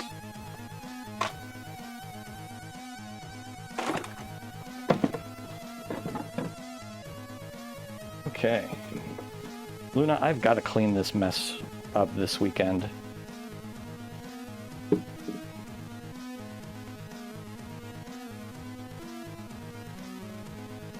All right. We're going to see if it boots up first. Then I'm going to stick a USB drive in its portholes. We're going to put Code Boys and Indians. You know what? I don't know. And I don't even know what that takes to actually... like, we got to go through the whole Wi-Fi setup and stuff like that. I sure as heck don't know. All right. So, I forgot there's that whole rocker thing with this, right? So, let me actually get the HDMI set up here. So, with the C64 Ultimate, you have your cartridge port. You have, looks like an audio port, right? You get your serial ports there. You do get a cassette port. Then you've got HDMI, network, and USB. So, this is the old user port, and that's where I usually would stick the ESP32. You have to download a file from the website, put on your USB drive, and run it from within the File Explorer. Okay, Commodore Wi-Fi, only accessible via the Commodore branded bits. Only accessible on Commodore Wi-Fi, and the Commodore Wi-Fi is only accessible via the Commodore flip phone. Oh, so good! All right, do I have a spare output cable? This is output number 3. Is it regular size HDMI? Then yeah, so I can take this cable that's sitting out here doing nothing, plug this thing in, and then I should see HDMI on both. We should see it pop up on the lower right of your screen, and then I should be able to. I don't need to have it be Wi-Fi right now as much as just want to get a USB drive in there. Okay.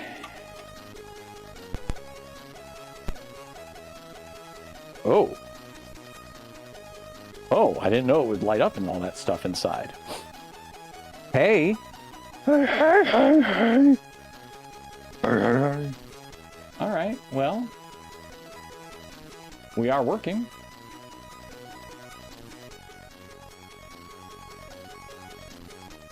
It does glow.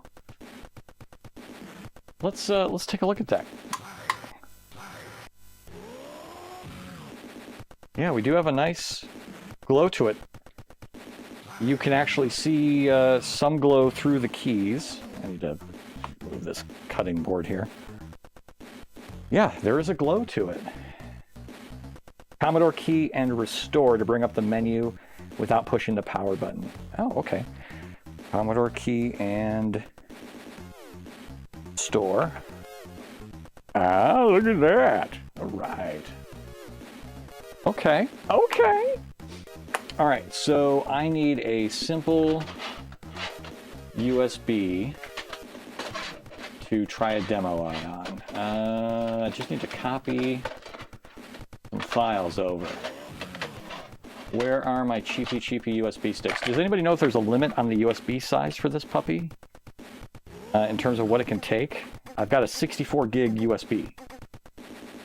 It is a little bit weird, isn't it? So I got a 64 gig USB disk. I suppose I could try to copy some stuff to that. I also have, looks like a 16 gig SD. And if you're thinking like, oh, he's got like one USB drive, and then he's got an SD card. I've got other cards around here somewhere. Actually, here's the other cards. All right, let's see. You have 128 gig working fine, formatted in FAT32. Okay, good. Let's see if I have something just a slight bit smaller. That one doesn't have a size on it. What's this? 4 gig. The micro... Oh, I think that thing's kind of dead. I don't know why I kept it. This guy. Another 64 gigs. Says Aorus backup. We'll go with this guy. We'll see what happens. Yeah, I have a bunch of these 64 gig ones for whatever reason. Actually, I've got the 16 gig. We'll try this real quick. All right, so let me stick this. Let me put it in and real quick like. Let's see.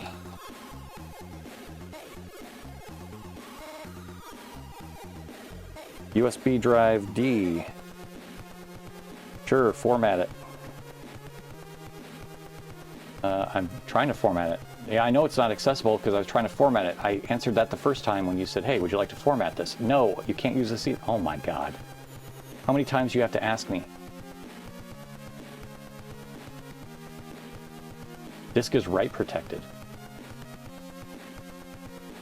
What? What?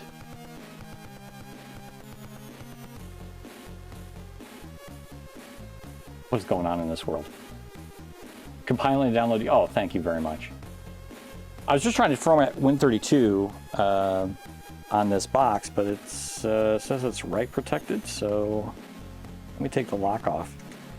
I didn't know what this random USB card I have actually is. So format, yes, okay, fine. FAT default, okay, great. Disk is write protected. How is, I just flipped the thing. Disk is write protected.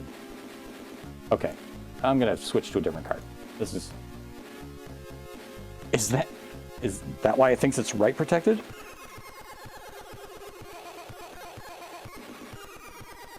Let me try the 64 gig one real quick here.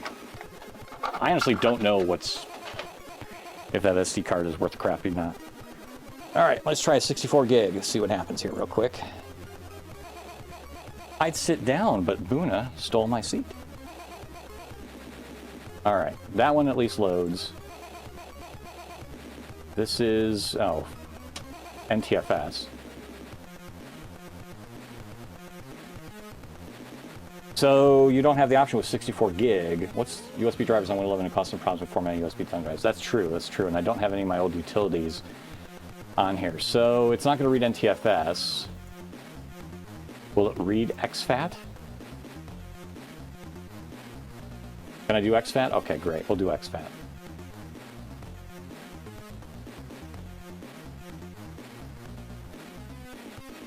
Format complete. All right. So I wanted to try Code Boys and Indians. Let's get that off of the demo bit. I actually do not have, I do not have a download button from my own program, but we'll just download it manually. You had to use disk part to clean and convert some USB drives successfully. I might have to do that. Not XFAP, I'm not going to do XFAP here, but I might have to do that for some of the older drives. It's been a while since I've had to format a lot of new, like a USB drive to use on Windows 11. Like typically I'm doing Balena Etcher for an image for a non-Windows machine. Ow, ow, ow, ow, ow, ow, ow, okay, okay. All right, geez Louise. Hey, you know what? I bought this chair. You can let me sit in it. All right, let's download these guys.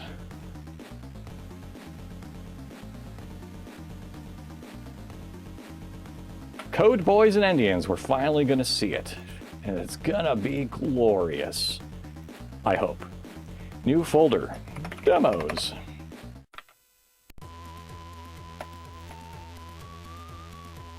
All right.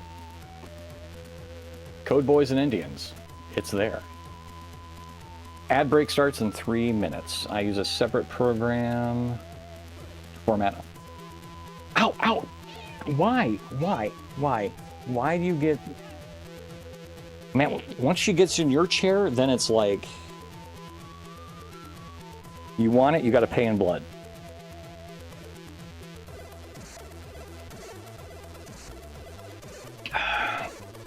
All right. Let me, see, ad break starts in 3 minutes. I might let that snooze out a little bit. Well, I'll probably let the ad break run, and then we'll try to get into this when the ad break is over. That'll give me a chance to go upstairs and blow my nose a little bit. My sinuses have been killing me. Do I own a Canon? A Canon what?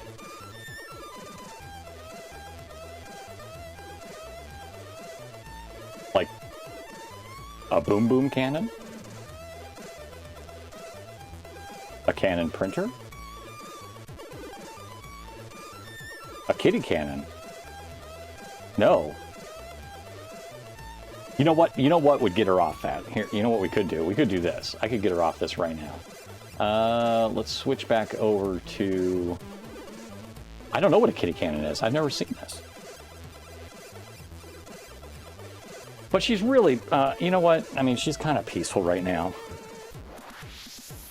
Look at that, right? That's why I can't sit down in the chair. You think you got enough room for your butt right here, and you kind of do, but then she just grabs your back with the claws, because she's got claws, Ad incoming and in just 60 seconds. wants to hug you. It would solve the issue. I bet it would. I would probably pay for it later, because I'd probably get my butt kicked later at 3 o'clock in the morning when she jumps on my face. It's just a regular cannon. I would pay for it somehow. She will make me pay. You know, one of the things I want to do on stream at some point, too, I got a Pixu 64, right? And it, like, always dies. I'd like to see if there's some other alternative firmware to flash that with and do some other stuff with. It always seems to lock up. The Pixu software itself is just, like, really cumbersome, clunky, and they're trying to bring social media stuff to it. I'm like, I'm just going to show some retro stuff up there at some point. So that might be another project sometime, is just to take that and make it do something interesting. Like maybe I can get it connect to some of my services. Who knows? I don't know. All right.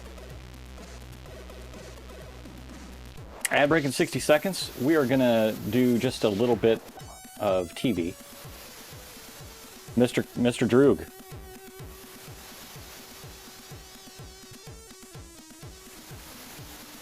Where the hell was I? You have an IT issue. Oh no. Oh no. What's your IT issue, Droog? Talk to us.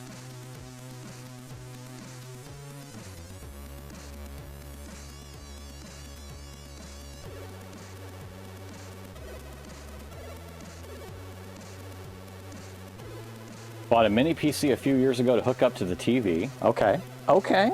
I do that too. Actually, that's my upstairs TV. I have a mini PC that sits there in case I want to do remote into anything or whatever. Came with Windows 11. Oh, the ads are here, Droog. You're a sub, though, so you can keep going. Cherry Bell Design, I believe, subbed you up last time. Came with Windows 11.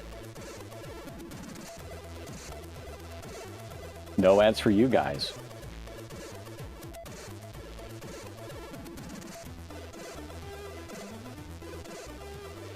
So now it says Windows 11 is unregistered.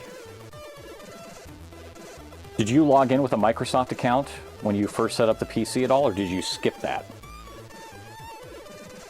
Because typically when I buy the mini PCs, if I don't completely disregard the Windows 11 and just flash over it, yeah, you might want to look at under your start setting, your settings, look for the user account, sign in with that, or there usually be a thing like click this to link to a Microsoft account or convert it to a Microsoft account, because if you did the offline install, which I don't know that they actually allow you to do anymore, it's just got a link.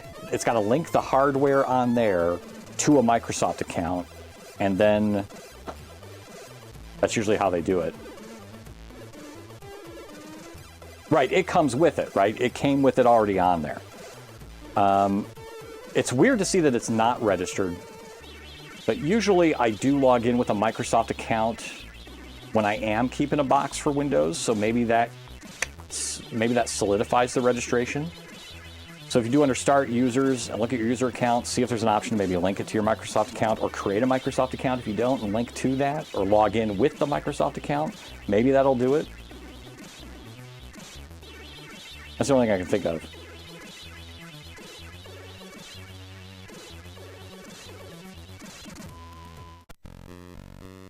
You don't? Okay, good. To include Windows, then yank the rug later. Did he get a scam box?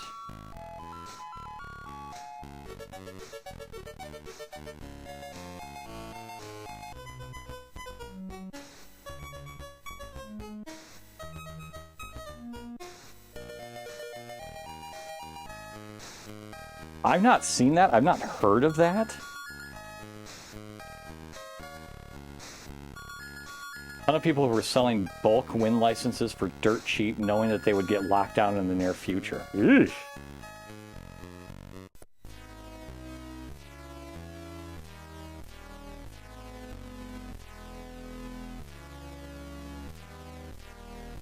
I mean, the weird thing, though, is that, I mean, there is that hardware ID, right? It basically takes a snapshot of your hardware, builds a checksum ID off of that, and then submits that. Started becoming a popular scam when the Win 10 deadline was coming up. Check out. So if they're still selling, maybe look at the reviews on there too and see if anybody else is complaining about it. I'm using your CD key for years. Hope they're not an issue in the future. Yeah. Well, yeah, I can't really help you in terms of like how to get the Windows activated if it's on. I mean, I don't know if you'd have to buy a new thing or not. You would technically be. I mean, you should be able to completely.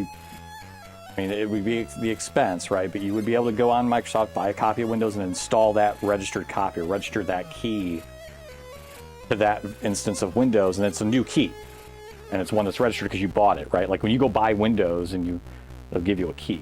So maybe, you know, that would do it, but then you're having to buy it, right? The whole issue is that you shouldn't have to buy it in the first place. But if it's one of these scam things, then you're kind of hosed. Reactivating could work. It wants a key. That feels wrong. That feels very, very wrong. No stickers or anything on the box or in the inside that had anything with it. I mean, that's old school stuff, though. I haven't seen something that actually had to have a key sticker in a while.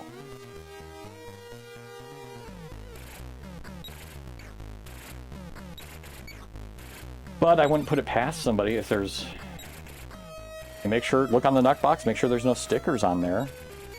The fact that it wants a key, though, that really is weird. That's not right at all.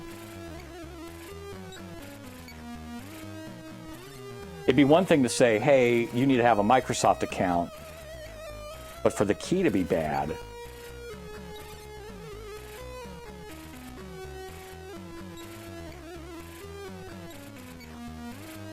I totally see what Jay Pones is saying, but if it's still asking for the key, that seems a little dodgy.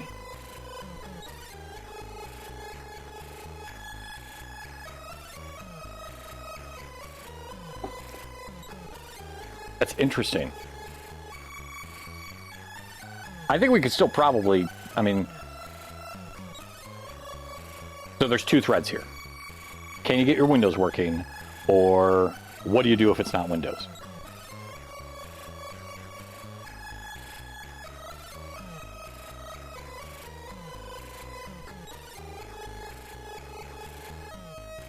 If you're just browsing, yeah, so if you're just browsing, you could totally do just Linux. If it's a fairly modern mini PC, it would probably run Linux stuff fine.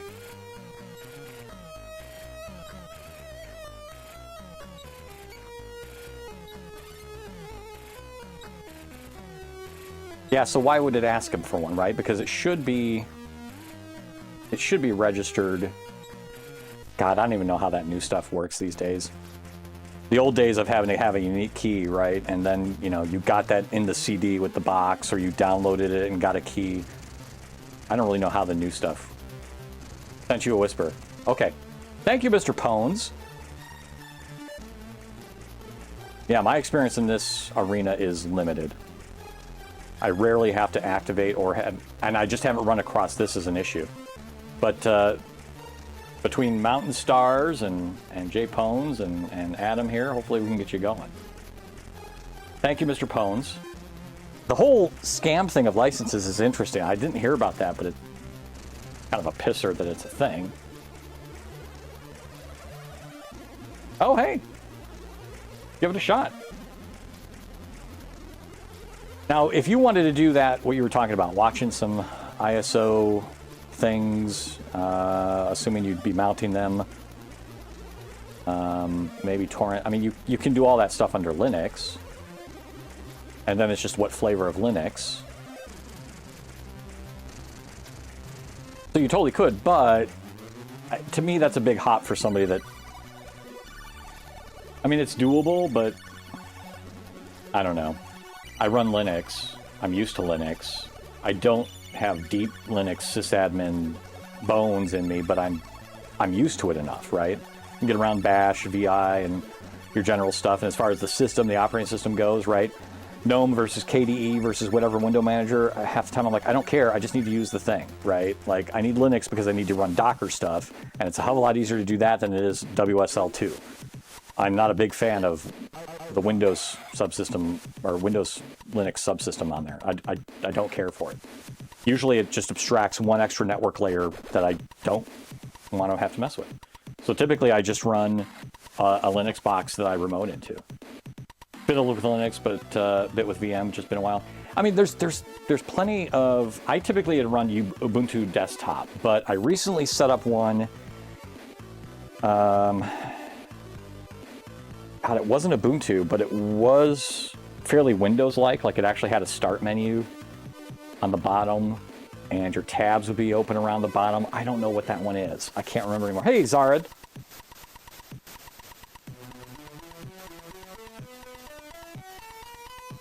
Was it... Maybe it was Mint that I did. Because I did it for PPP. I put a NUC box down there, because I couldn't get Windows to work properly on it. Or no, it was when I had flashed Talos for Kubernetes, and I was like, I just want to get Windows back on here, and then Windows was like, you got to register. And I'm like, oh, I don't have I'm not going to buy Windows for this box. So I put Linux on there, and it might have been Mint because it has a start menu and the tabs underneath. Ubuntu, their default is, I want to say Ubuntu's default is a GNOME variant that doesn't look much like Windows, but there's other desktop managers that make it look like it. Mint, from what I understand, is fairly easy for end users.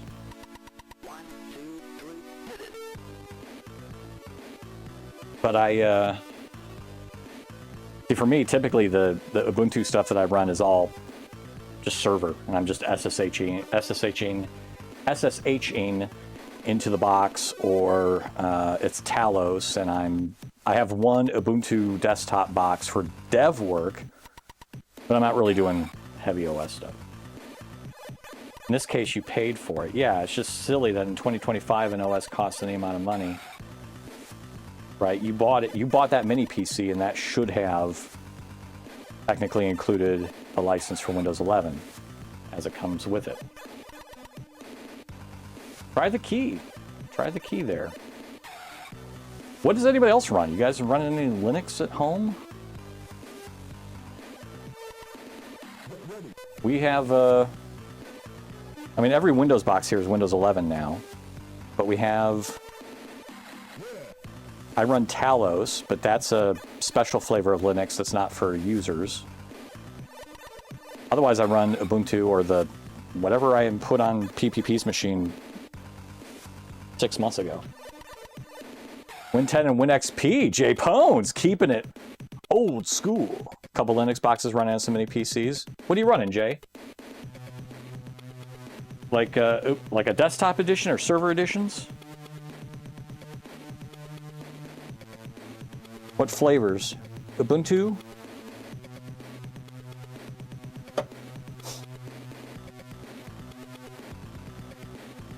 Win 11, Adam is? Wow, Millennium Edition. Windows on my main PC, but I travel laptop runs Pop OS? What is Pop OS? Ubuntu? Okay.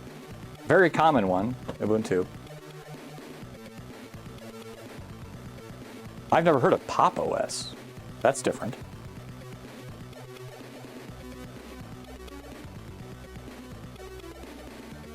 Wow, no, this is totally news to me. QuickBooks 2005 on your Win XP machine. Oh my, Jay Pones. So I'm curious, if you are legitimately running that, have you thought about, like, okay, even if I still want to run this old version, should I get this on a VM somehow so that I can run it even on a modern machine, and if my actual XP machine dies, you don't need to run it anymore? Like, you could still run it if you wanted to? I often think about that for older software, right? Like, if that dies because the hardware is dead, can I run it on a VM? I have a VM of it as well. Okay, right on. Good man, right? Because the last thing you want to do is, oh yeah, I run this on a machine and then my hardware dies and I can't replace that because it's some old stick of RAM or CPU or whatever. All right, I stuck a CD in there. I stuck a USB drive in there. Let's see. Let us see if the demo plays. All right, SD card, internal memory, no media, flash, Samsung flash drive ready. Demos. All right, now I'm assuming you're going to get sound, but if not, we'll have to play around with that. Run it.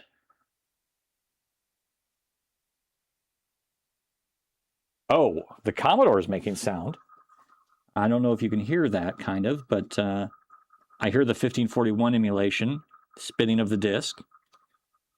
I don't think we're in warp mode, so there's a lot I've got to learn about the whole C64U thing.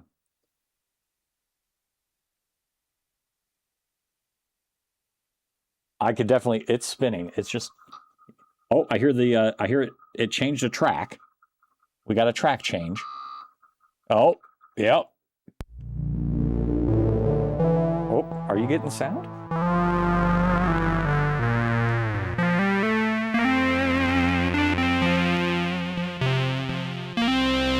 There it is, Code Boys and Indians.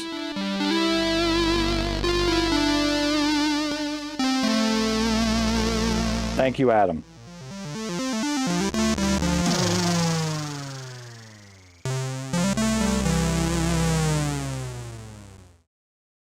Oh, crap, crap, crap, crap. That was the wrong thing. There we go.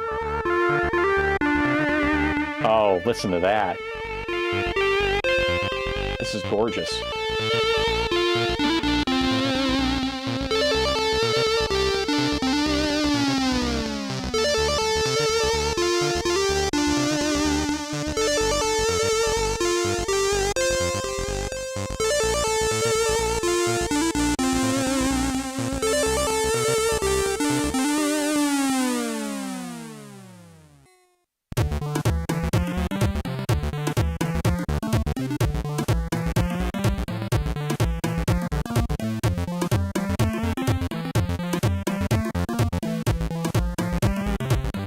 He does, and I thank him for it.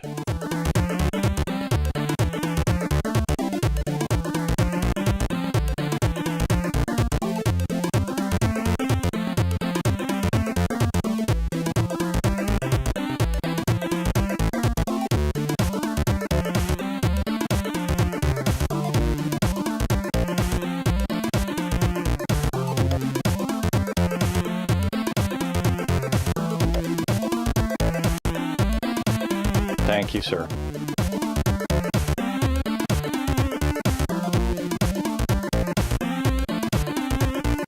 It'll hold Commodore and restore it, and it'll flip the disk, or at least give us the option to. That's good to know. We'll try it as soon as we're ready. I need to get this running in the demo launcher, but this is gorgeous. I need to figure out why my Vice doesn't want to run it.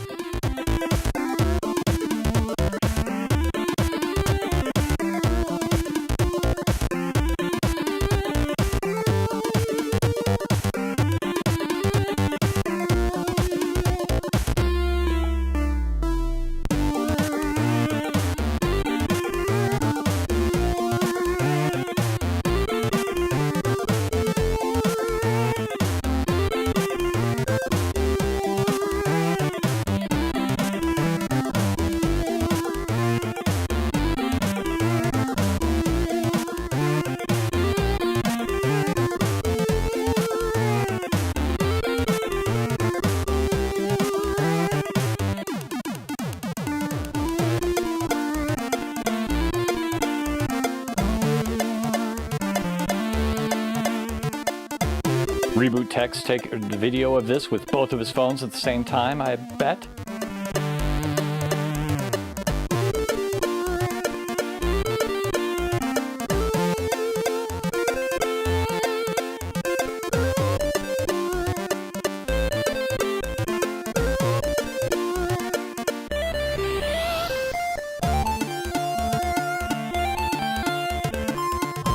I have too many HDMI captures in this house.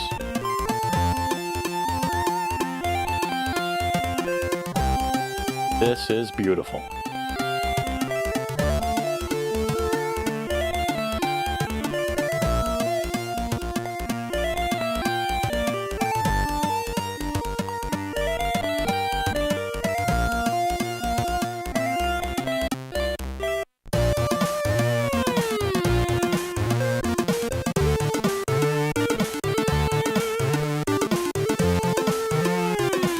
Oh, they're cheapies. I've got the cam link is on for the Workbench camera, this guy.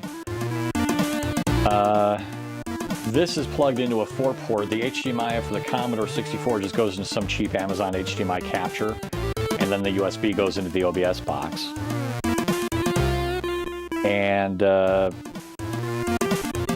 have one internal Elgato for the diorama HDMI feed. So I've had generally good luck with the Elgato stuff. I just only had so much space in the OBS box for cards. So right now, this HDMI output just goes to some cheapy Amazon HDMI capture.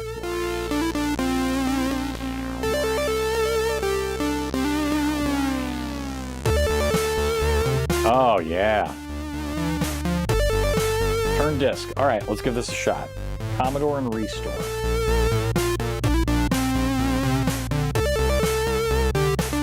Oh, I heard the clicks.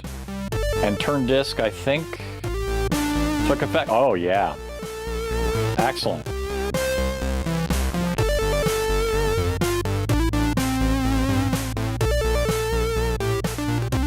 So it just must mount to the next image that it finds.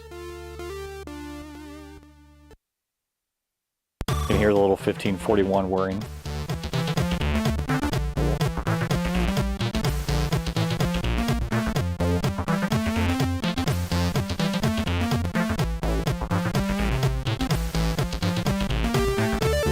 I've had good luck and bad luck with them. I had one that ran fine for many years and then just kind of crapped out and picked up another cheapie a while back. I've got probably a box of like 1 or 2 spares just in case. And in general, they've worked okay. Like this guy works fine. I'm not trying to push 4K through it. Honestly, for me, the bigger issue is overloading my USB hubs, right? I have a couple USB cards in there because I'd overload the primary USB hub with all the inputs I've got into the the OBS box.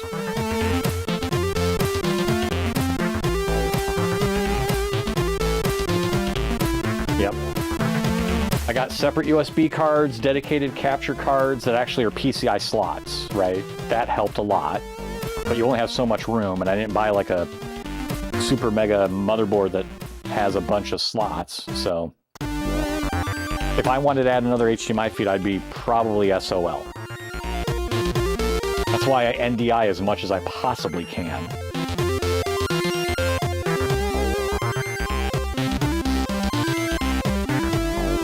Yeah, sometimes the cheap Amazon stuff does work better.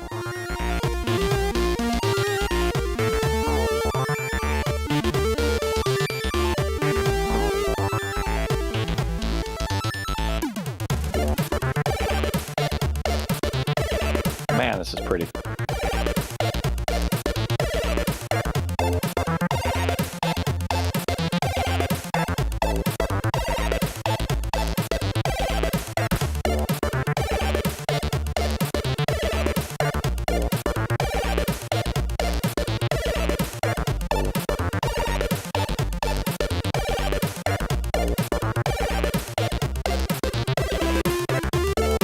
After this demo, I'm going to see if I fry this thing or not.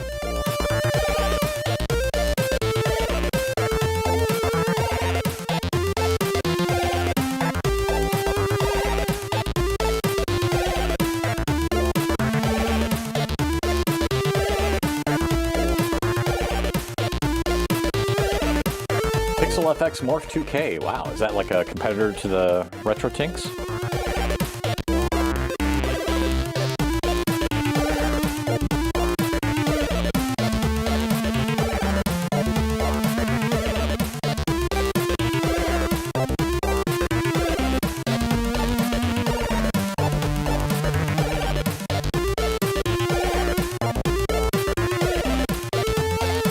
Gorgeous.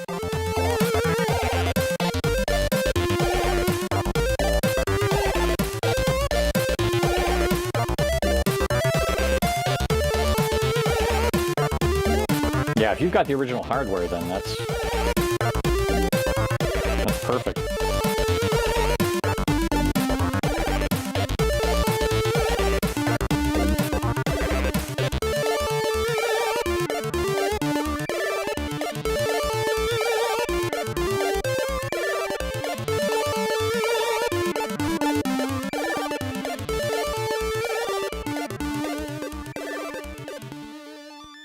Oh, look at the little tiny Commodore screen.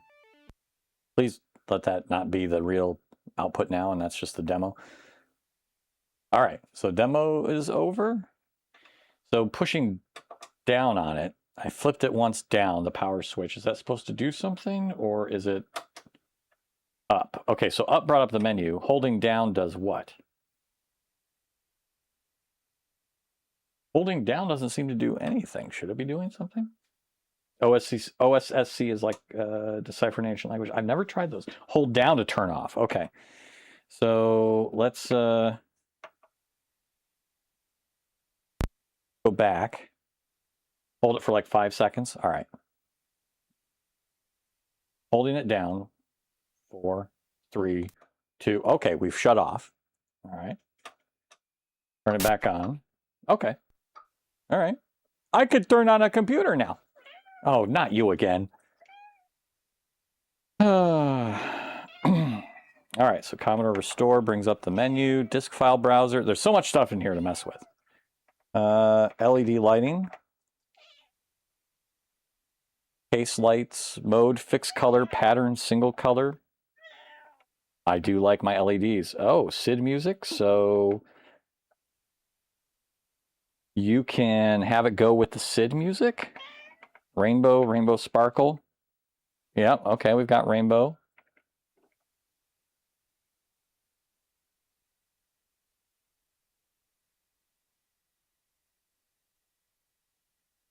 Definitely rainbowy and sparkly. Okay, cool. I'm not going to go through all the options here at the moment. But let's see. So F1 to get back out to the menu. Power and reset. Power off. We're going to power off. Hi. I'm trying to read chat, but you're in my way. Your U64 won't turn off, but your Commodore does. What?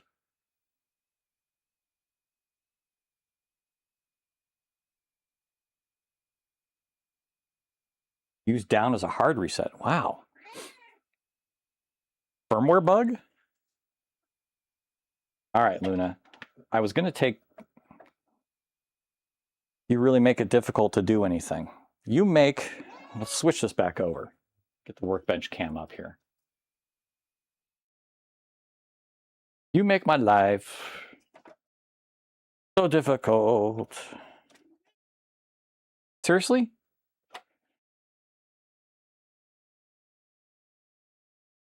Hey. Ugh. Is it cat tax already? Okay, cat tax. Scratch the butt. Scratch the butt. Meow, meow. Okay. Hi. I know. Oh, geez. It's like you've never been pet before in your life. All right, let's take this thing apart. There's some screws. I need to take the top part off. I need access to the board. Let's take the board. Seriously, come on now. All right. So,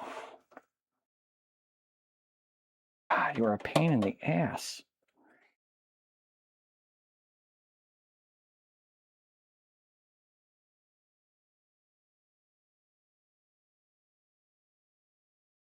These are on very tight. Tighter than I was thinking. All right, so there's one. This guy's on super tight. There we go.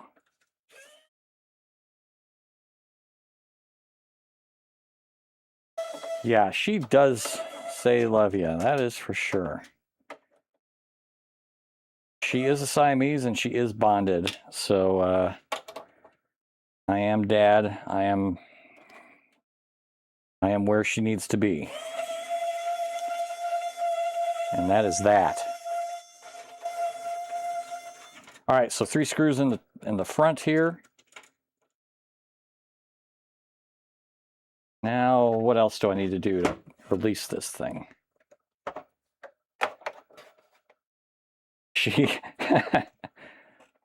All right, I want to be careful. All right, so we have... I open this up at all without... There's a keyboard connector. I'm going to disconnect this real quick. So, oh, that must be for... So there's a USB connector here, and then here's the actual keyboard.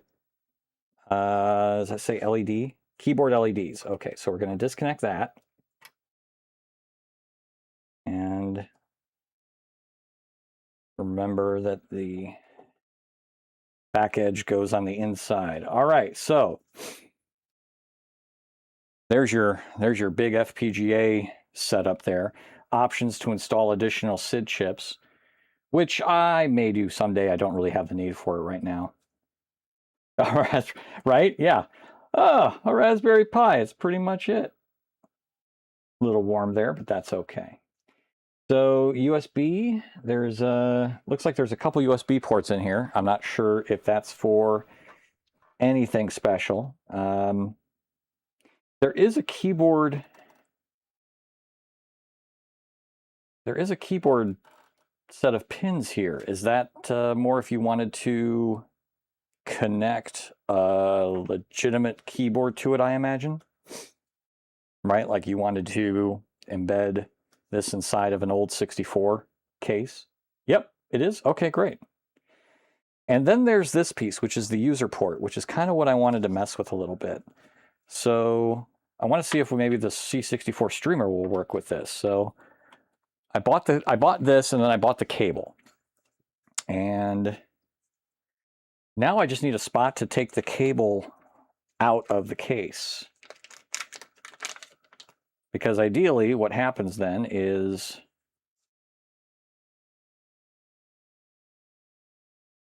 right, this connects into this. I got to get this out of the case, and then the ESP32 can connect onto that. That's what I'd like to try. I'm wondering if I can sneak it out through a spot at all. Like, I don't necessarily look forward to, I don't relish the idea of having to carve into the case. You can run the cable over the tape port. Kind of looks that way, doesn't it? I finagle it through. Oh yeah. Oh yeah. It'll run right over the board, but I don't think that's a problem. I gotta twist it the other way. I don't want to loop. I don't want to loop in my cable. All right, let's try this again. So come out this way, then come out. Twisting in the wind. All right, boom. Now, I can't imagine anything on here is really going to run too hot, but it is a little weird that it's going to go right over the FPGA.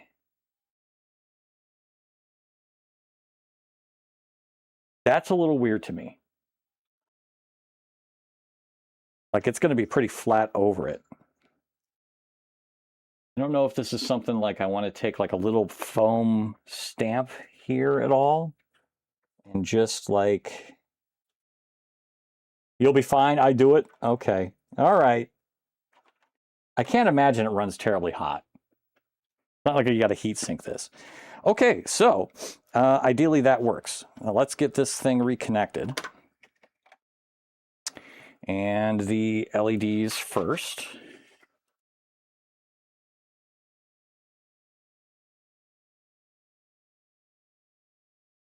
And then the USB. A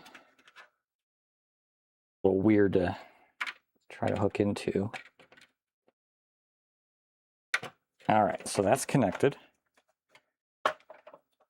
And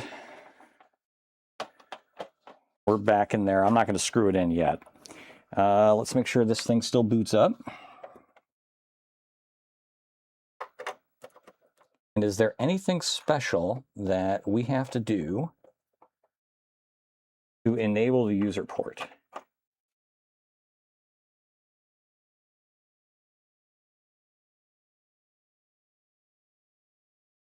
I would think not. Think it just works? Okay. So what if we give that a shot real quick? Let me fix my cameras here. Let's temporarily, we'll bring up the full screen. We'll bring up the dungeon cam.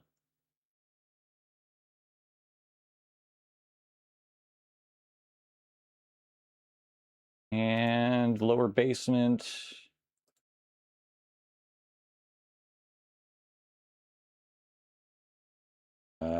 storage. Oh, lower basement PTZ is not listening to me whatsoever. Is he stuck in a streamer loop? Move failed. Failed to get position. Oh, the PTZ service is just totally unresponsive. All right, give me a second here. Luna, my God, all you do is whine. Let me see. PTZ cam service. What's going on here? Failed to get position from camera after numerous retries. All right. Visca is connected. Get position attempt 3 failed. All right, let me just recycle this thing real quick. Maybe it's freaking out. Let me, oh, hey, we're shut down. And reset. All right, turn it back on. Hello, everybody. Hi. Welcome to the overview of help.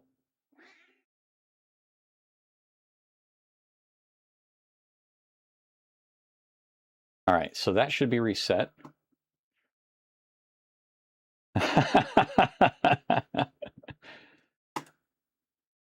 Can we connect? Is the PTZ control service? Okay, we've got Visca connected again. I'm getting the video view here. I could see me, seeing me, seeing me, seeing me, seeing me. Connection error for camera.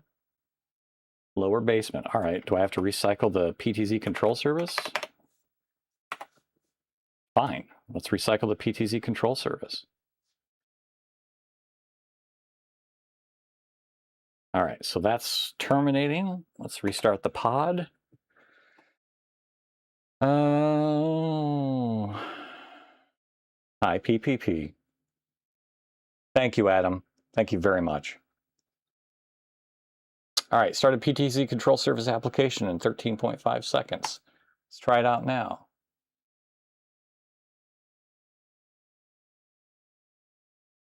Reload. Reload the page. Okay, I can reload the page. Refresh frame.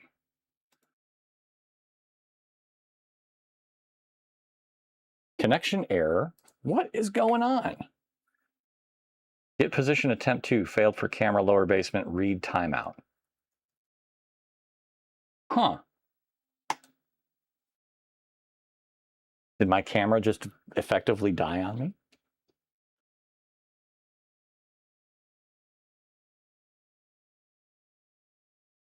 Mom says goodnight. She says, "Wah!" All right, I'll have to figure out what's going on with the camera later, but for now, the thought was, can we try that and have the C64 streamer work, right? Can we reconnect this and have it work with a modern C64? Just for poops and giggles. So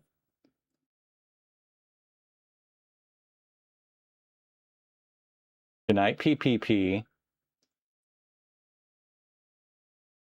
All right, so first we got to take the old stuff down. Let's see. So shut this guy off. Shut this guy off.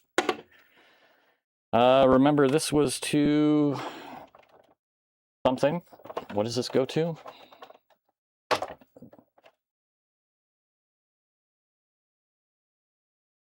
Oh, yeah. Okay, so there is video out on there too.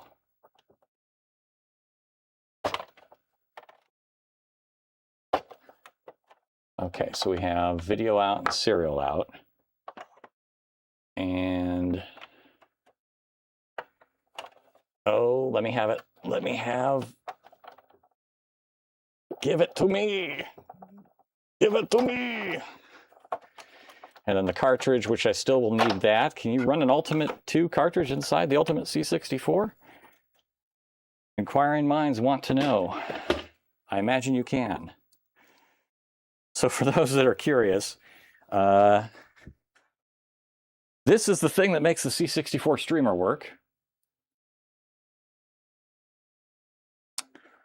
So we have user port adapter, breakout board. And then in the middle of the breakout board, there's a level shifter because the Commodore's 5 volts and the ESP is 3.7 volts? Just use the USB stick directly in the Ultimate? Okay, cool.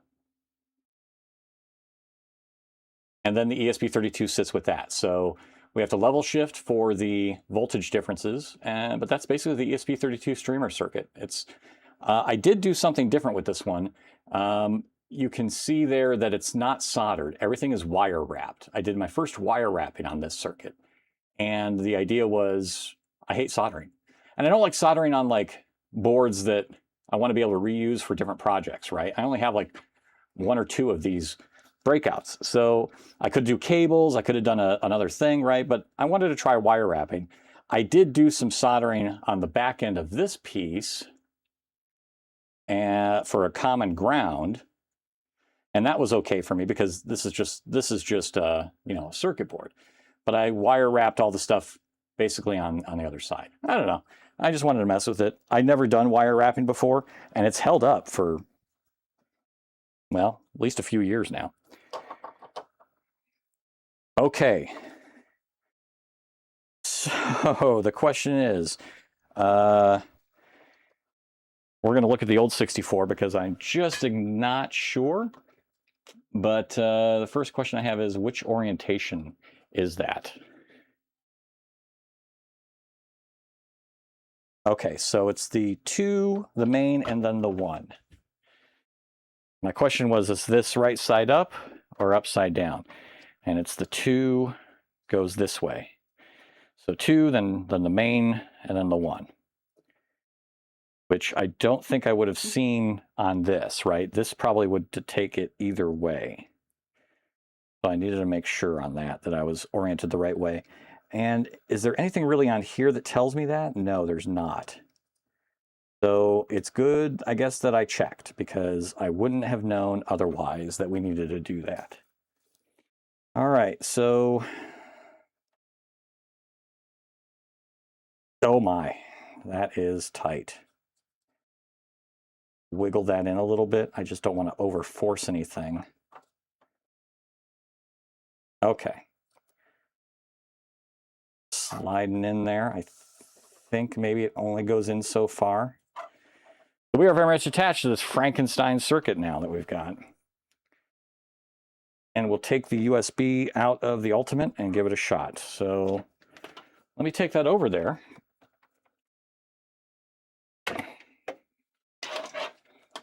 And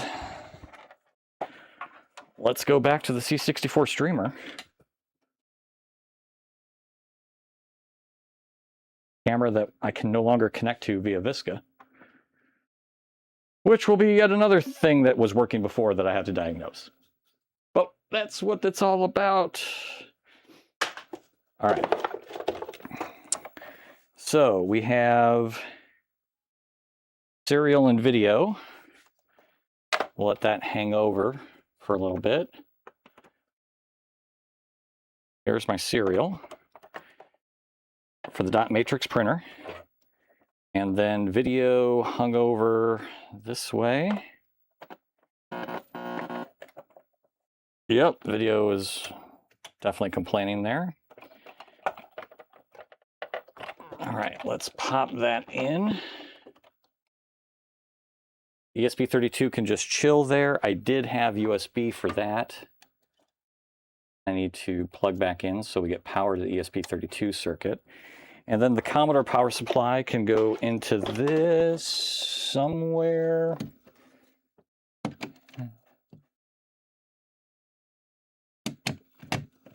There we go. And we'll worry about feeding the cable up. Well, actually I can feed it up now. Perfection. All right. ESP32's got to be plugged in. All right, so the ESP32 is blinking. We are getting Wi-Fi signal. Let me turn, the USB. Got to stick the USB in the back. And let's see if we get video through the 1702.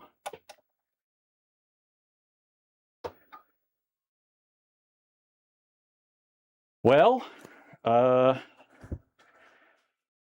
there's that. It's in PAL. Yeah, that's right. I need to... Crap. All right, can I do this? Oh God, is there a key? Oh boy, can I stop the scroll just a little bit? Just so long that I can hold. There's my vertical hold. Okay. There was video ROMs there, I saw it.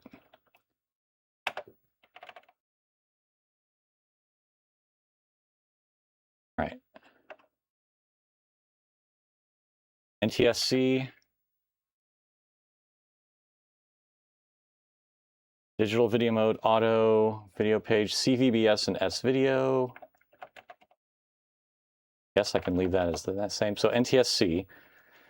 So F1 and then F1 power and reset. There it is. That's what we needed. Thank you very much, Adam. Forgot about that. Forgot to switch the mode. Oh. Hit run stop, then save to flash. Okay.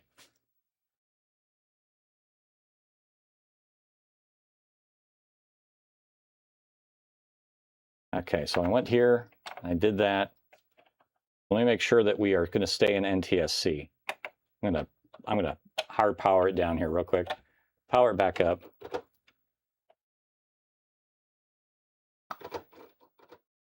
I think that saved a flash. Oh, no, it did not. Okay, okay, so I screwed that up. All right, Commodore Restore, video setup, PAL, NTSC, F1 menu. So I don't want to do that. Say run stop. Run stop from the main menu. Should save that to flash. Oh, hey! Harold Pulcher, thank you for the raid. Welcome. I would have a Commodore 64 that greets you. Welcome, everybody. But I just took it down because I was replacing it with a modern. Hey, welcome. Thank you very much for the raid. Oddly enough, all of my all of the stuff that I usually have announce raiders and people that come in runs on this old Commodore 64. I just had purchased a C64 Ultimate. It had been collecting some dust, and I wanted to see if that would work. So I took everything down that listens to all the raid events. But thank you very much for raiding. Harold, what were you up to tonight? We are just trying to see if this... So the idea is that I used to have this really legitimate old school Commodore 64 that I had my Twitch bots connect to on an ESP32 chip. I wanted to try this with the C64 Ultimate, the new version, got the cable for the user port, and then unplugged the ESP32 in, and we were just getting ready to test it out to see if we could connect to it remotely via Twitch. And that's when you came in. So unfortunately, you just went to VCF Southwest. Right on. Right on. Run stop from video menu, then save to flash. Okay, very good. So thank you very much for the raid. Welcome, everybody. We're just basically doing some random retro stuff. I was just trying to get the C64 Ultimate to run on the original Commodore 1702 monitor I have, and then hopefully print something to the dot matrix printer. But Adam, Commodore Chronicles, who's another great retro streamer, he was just walking me through setting some of these things up to then say, save changes to flash? Yes, indeed. So now we have a nice blue screen again. All right, so we are going to go to the disk file browser, and I'm going to bring up my stuffs. Let's see, the C64 streamer. All right, so let me make sure that we have Wi-Fi on here. Working on how to make a slow turner for some maker stuff I want to do. Got some learning on gear reduction stuff, which I know more than nothing when I started out with. Excellent. Excellent. So what do you... what are you trying to make? What are you gonna create? Make stuff, break stuff, and learn stuff, pretty much in that order. That's excellent. That's the way it tends to go, isn't it? All right, let me see if I can get this up and running here real quick. I need to make sure, first of all, let's go back to the main PC. And so clearly the PTZ service doesn't want to work for us tonight. But I think I can still get around at least some of what we're looking at here. We were just playing some Commodore 64 demos earlier. And one of them I couldn't get working on Vice, but I brought out the C64U and we did it on there. And then I wanted to see if the streamer works. So we're still gonna test that out. But what I first need to do is make sure that my Wi-Fi did the ESP32 load. I need to make sure that that's still a thing. The C64 streamer is up. Okay, good. So the ESP32 circuit that we just saw before. That is running. Need a device to turn no faster than 18 RPMs. Motors are only 190 range. Got some resin stuff to do. Oh, okay. So you're turning. Are you turning for the curing?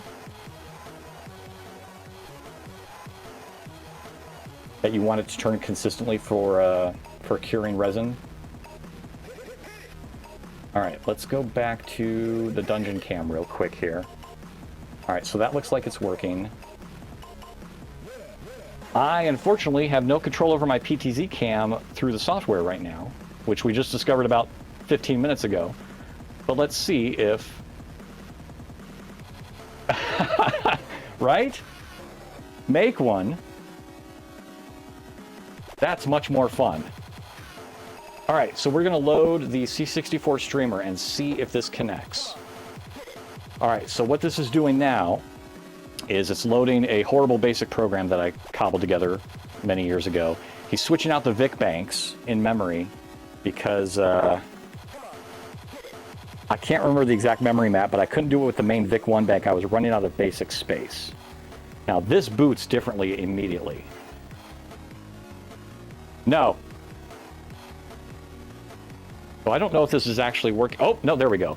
All right, so now we swapped the VIC bank, and now it's rewriting the character set into a separate area of memory because I was running out of room on the basic program. Yeah, resin curing and such is one of my newest skills that I'm acquiring. Right on. I do have a resin printer, but I haven't used it in like 4 or 5 years. But definitely, I know what you're going through from the whole curing standpoint of getting that to work. Oh, the printer went off. Okay. What are you trying to print?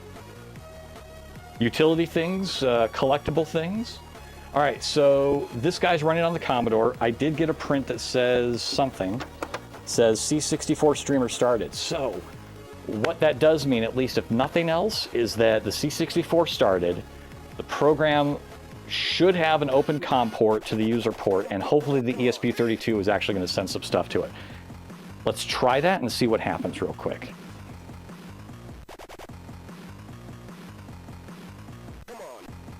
All right, C64 on. If he thinks he's already on, yeah, he thinks he's already on. Let's try to shut him off. In a world of fun and fantasy and ever-changing views and computer terminals. Make functional type stuff, some people call it art. Excellent. All right, our little impossible mission droid stopped. He is getting a signal. The camera's not moving. That's something I'll have to fix later. I'm moving it manually. But the printer did print. Yeah, you better keep up with that Commodore. All right, so that worked. But with the printer not working, or the camera not working well, it might not actually stop the cue. Oh, nope. Okay, we stopped. All right, good. Now I'm going to do C64 on. So now, even though I have to manually do this, my automation is broken. Woo! All right, so when the droid stops, that's when I know we're getting 1200 baud transmission from Twitch. over to the Commodore. And there he is. We're fine and online. All right, so now he's ready to receive things. Unfortunately, Harold, you came in while it was down, and so we would have had the raid trapped on here. Ah, well, next time. Next time. So we do have connectivity from at least the Twitch bot. Ah, very good. Thank you, Adam. So for some reason, we are still, the check-in has broken again. This was just working yesterday. Woo! Let's zoom that out a little bit. So I'm not even sure we're receiving Twitch events right now. But the idea of this was to say, clearly I've got some bugs, I've got some things to reset. Where am I? Am I actually on the screen? Okay, you can see me. This is a lesson in deploying directly to prod from your main branch. That's what I did to fix one bug, and I might have broken this. So, oops, my bad. I have some testing to do on that, clearly, but we did show tonight the Commodore 64 Ultimate is able to connect to the little ESP32 circuit again. So swapping that out worked, which was great because the entire idea of this test was if this guy really dies someday, something just fell out of him. Yeah, I think it's the ferrite ring. I think that had broken. Something just fell out. I felt it hit my hand and then drop. Anyhow, if this thing finally melts down or breaks apart in my hands, as it seems to be doing tonight, we at least have the modern C64U replacement. It does work. My old code in there does run. We do connect to the ESP32. The 1702 monitor works and the printer works, and that's what I wanted to confirm. Fail the old mantra of don't break shit, right? Okay, yes. Now that is 100% accurate.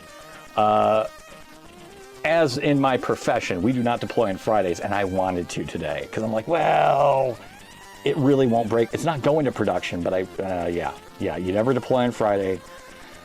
Oh, I'm such a bad engineer.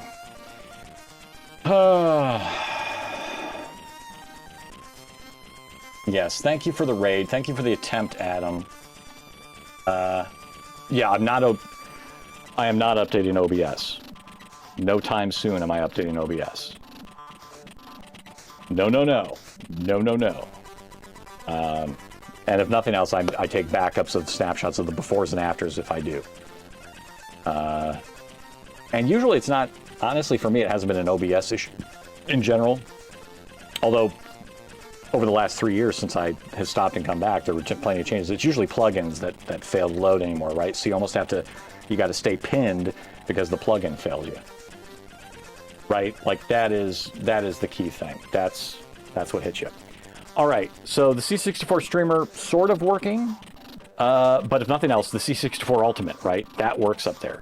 So now that guy's kind of stuck in that spot. I could go back and put in the real C64 in there, and maybe I will. We just wanted to try it out and see, can that user port read the data, and it is.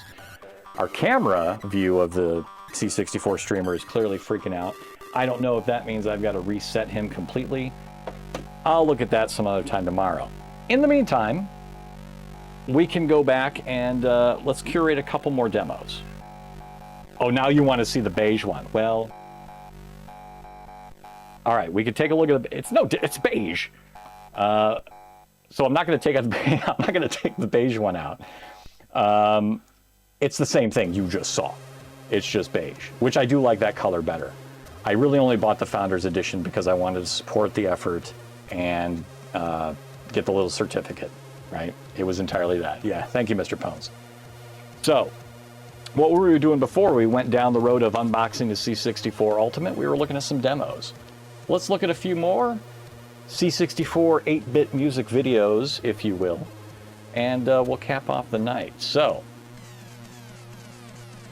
oh, once again, Harold Pulcher, thank you for the raid. Thank you for everybody that came by. There is an ad starting in 5 minutes. I snoozed it for 5, so we should have 10 more minutes without one. Unfortunately, if anybody does any other C64 streamer events, I'm not sure we're going to get them. But that was becoming an issue before we actually did the swap. So something else on my system, my direct-to-prod deploy, not a good idea. In the meantime, let us go back and pick up a couple more videos, or I'm sorry. Yeah, I know, right? Like, wouldn't that... Let's take a look at that. Because I never had a C64C, but when I saw that they were coming out with it, like, yeah, who wouldn't want that, right? We were looking at the phone earlier. We're not looking at that again. C64C Ultimate.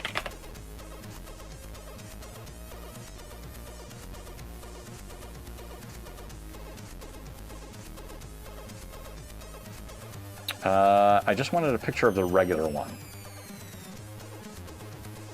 Not the Founders. No, no, don't show me the phone anymore. There we go. The C64C Ultimate, right? Very pretty.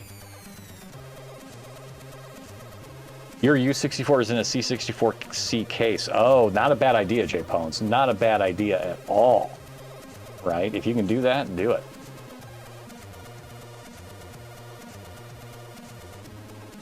It's interesting. Did the C64C, did they... I want to see more pictures of this, but I don't want blurred out or renders.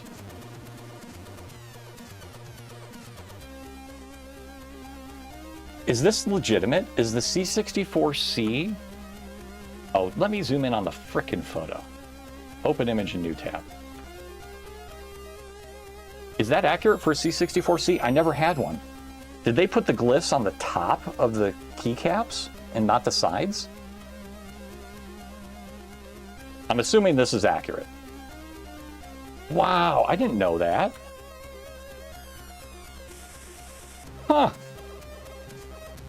Well, there you go.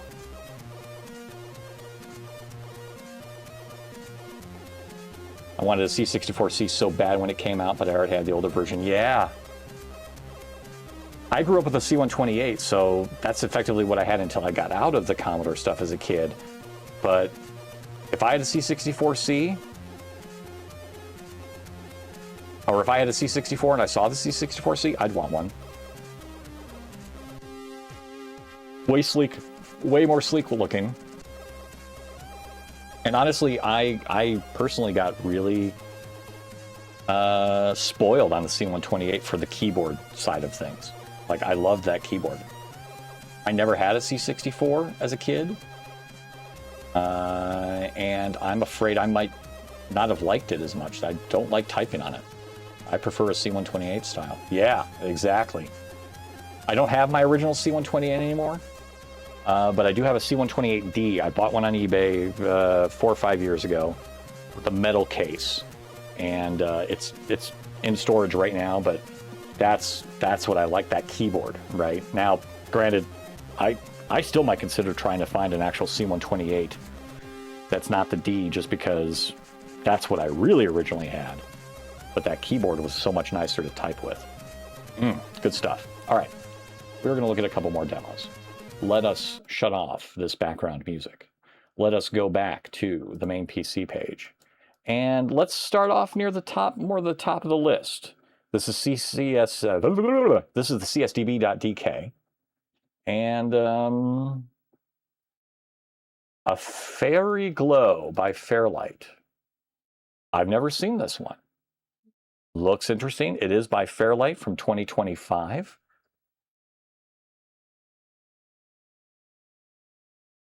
Let's take a look at it. All right, so we are going to paste this into our demo launcher. We'll import it down into my database. And already completed. All right, so let's take a look at the library of it. This is by Fairlight from 2025. Side A, side B. We are good to go. All right. We'll start the curation, bring it up on the little retro. Oh, so yeah, we have a, we do have a little diorama here. This guy is the diorama that's running these retro feed programs. So when I launch them, it's actually launching on a tiny little Raspberry Pi that displays it on a tiny little screen with tiny little LEDs for the 1541 and the C128D. So that little diorama cam is now playing our little demo.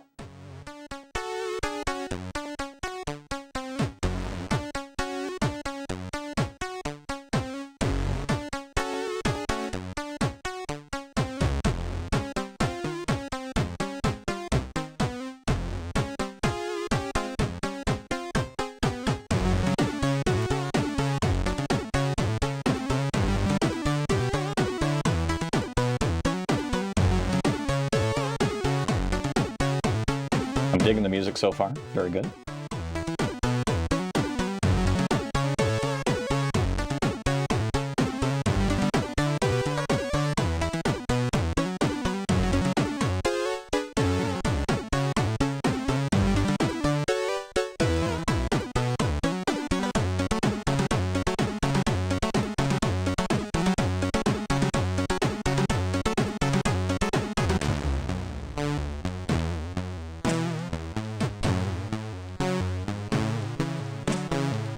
Kitties.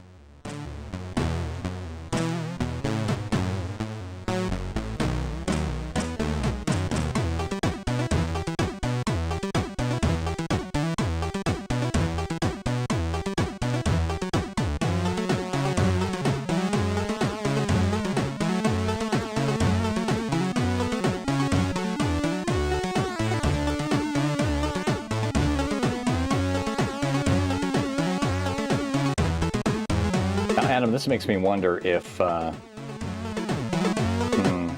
remote control the C64C, if that's a possibility to tell it to do key presses. That's probably not going to be a thing.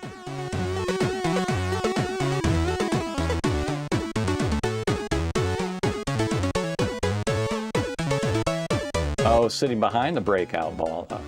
That's nice. Control it as a keyboard via Wi-Fi commands. Could I basically turn... Oh. So I didn't have to do this whole demo launcher thing I did 5 years ago. I could have just waited. Well,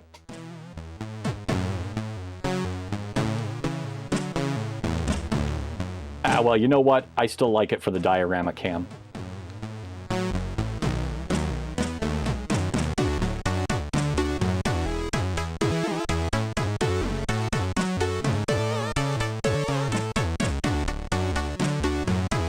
Great, this is well done.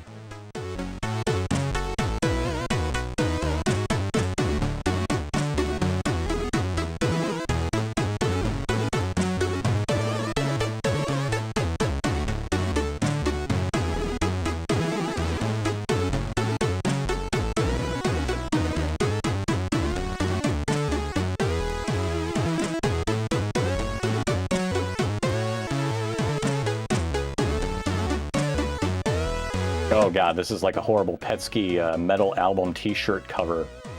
That Fairlight bit there. Woo!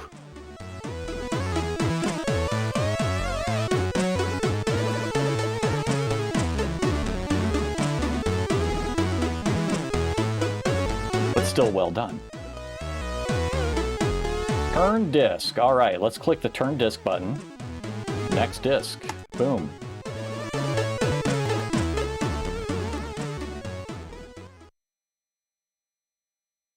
I still feel like the curated scripts might be easier still to do this way. I don't know. Maybe that'll be a project. Maybe we convert the demo launcher and the agent controller and all that stuff to use the C64. Although the idea of the demo launcher is too, I can run the Amiberry emulator, right? DOS emulators. I can control all of that from on the Pi. So maybe there's still more of a reason to keep it there.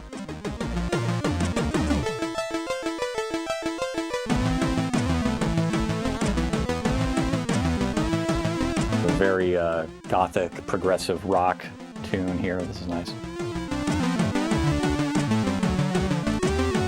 Okay.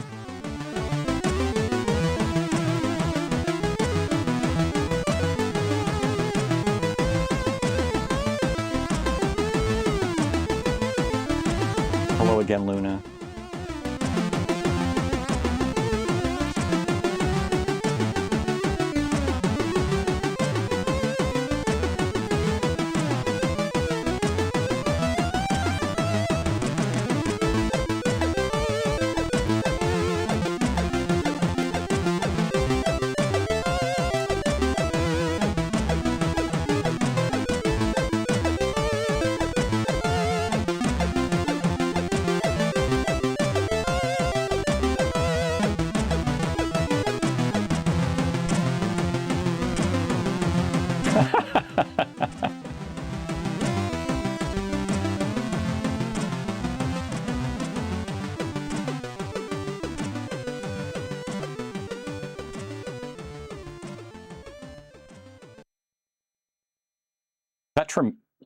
Was that meant to be Tramiel? I'm not sure what I just saw there. Because I see Don Rickles for a second.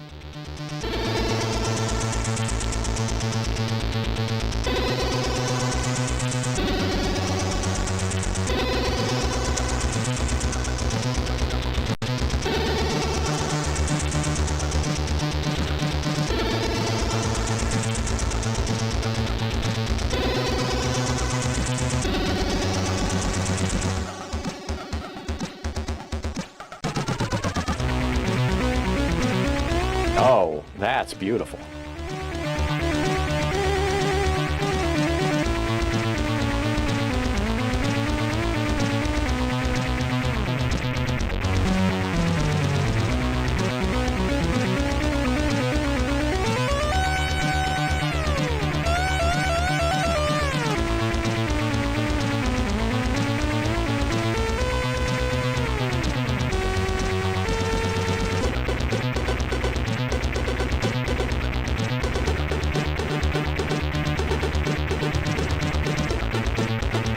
That's a winner. Oh, we have an actual end? Okay. Very good. Complete and save the script. And let's see. So we need to say, yep, that was safe for work. There was nothing wrong there. Safe. Safe. Oh man, I think music and graphics did it for me. I don't know that I got any like hit me really vibes, but still very well done. So I'm going to do a 554 on that for the music and graphics and vibes. Still leaves it as S tier. So beautiful demo, very well done. If anybody else has anything on the CSDB that they want to have us curate tonight, just head on over to it. You can see their top list and do any demo you want to see up on here. We do have an ad coming in 1 minute. And so with that being said, I might just turn that on over to the TV for just a few minutes. I'm going to get up, stretch my legs, get something fresh to Ad drink. incoming in 60 seconds. Yes, ad incoming in 60 seconds. So we will be back after the ad runs. It's going to start in a minute, so about 4 minutes or so. We'll bring it up to the old Retro TV broadcast, and let's see what's on the old Retro TV for a few minutes. We've got, looks like Micro Live. Computer Bowl Part 3. Computer Bowl Part 3. Yeah, Computer Bowl 3 Part 1. Actually, let's skip to that. Let's skip this episode. Let's go to the Computer Bowl. Dip into it a little bit here. Which side knows more about computers? Now, the West Coast team won last year. That's why they're the home team for this year's battle. So stay tuned, play along with us as we bring you Computer Bowl 3 on this special edition of the Computer Chronicles. Something like that.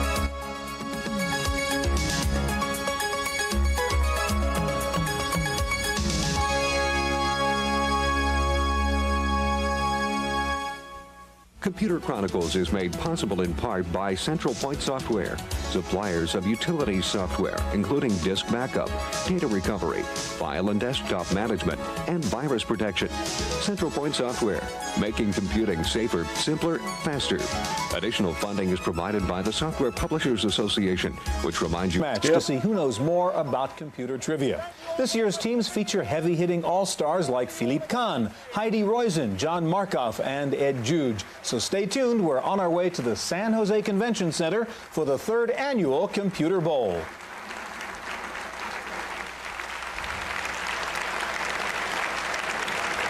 Good evening and welcome to the Computer Museum's 1991 Computer Bowl version 3.0, also known as Computer Bowl 3, presented by the Association of Computing Machinery.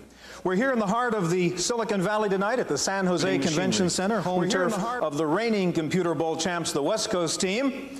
But tonight is the rubber match of this now legendary rivalry, or we could call it the Revenge of the Nerds Part 2. As the brains from the East Coast have come to play ball, and as you know, in a championship match, as they say, anything can happen.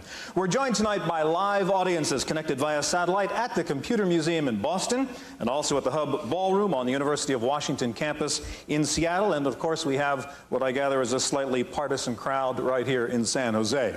What's it all about? This Computer Bowl, which you can see down here right in front of me, it has been in the possession of the West Coast team for the past 12 months after a thrilling sudden death victory just a year ago in Boston. So without further ado, let's begin by introducing the challengers from the East. In this corner, from Digital Equipment Corporation, Research Vice President Samuel the Brushman Fuller. From the dubious field of journalism, New York Times technology writer John 50% Markoff. From International Business Machines, the Vice President for Science and Technology, Dr. John Jack Armstrong. From AT&T Computer Systems, the Vice President for High Performance and Fault Tolerant Systems, Dr. James No Fault Clark. And last but not least, the captain of the East Coast team, computer historian and deep thinker, Pamela McCorduck. Let's hear it for the East. All right, now in the opposing corner, the home team and defending champions from the mellow West Coast. It looks like the East Coast has mellowed out a little bit here. From the Tandy Corporation, the Director of Market Planning for Radio Shack, Ed, here comes the Juge. From Intel Corporation, President of the Microcomputer Component Group, David Powerhouse. From Metaphor We'll let a Computer few Systems, questions go. I President might and CEO David the Goliath see what this is like. Liddell.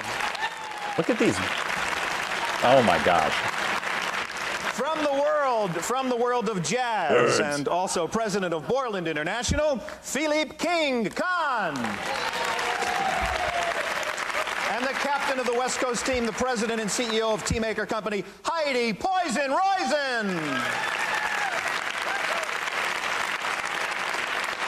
All right, you may be seated, ladies and gentlemen. And here's how we're going to play the game. We will have 4 rounds of questions.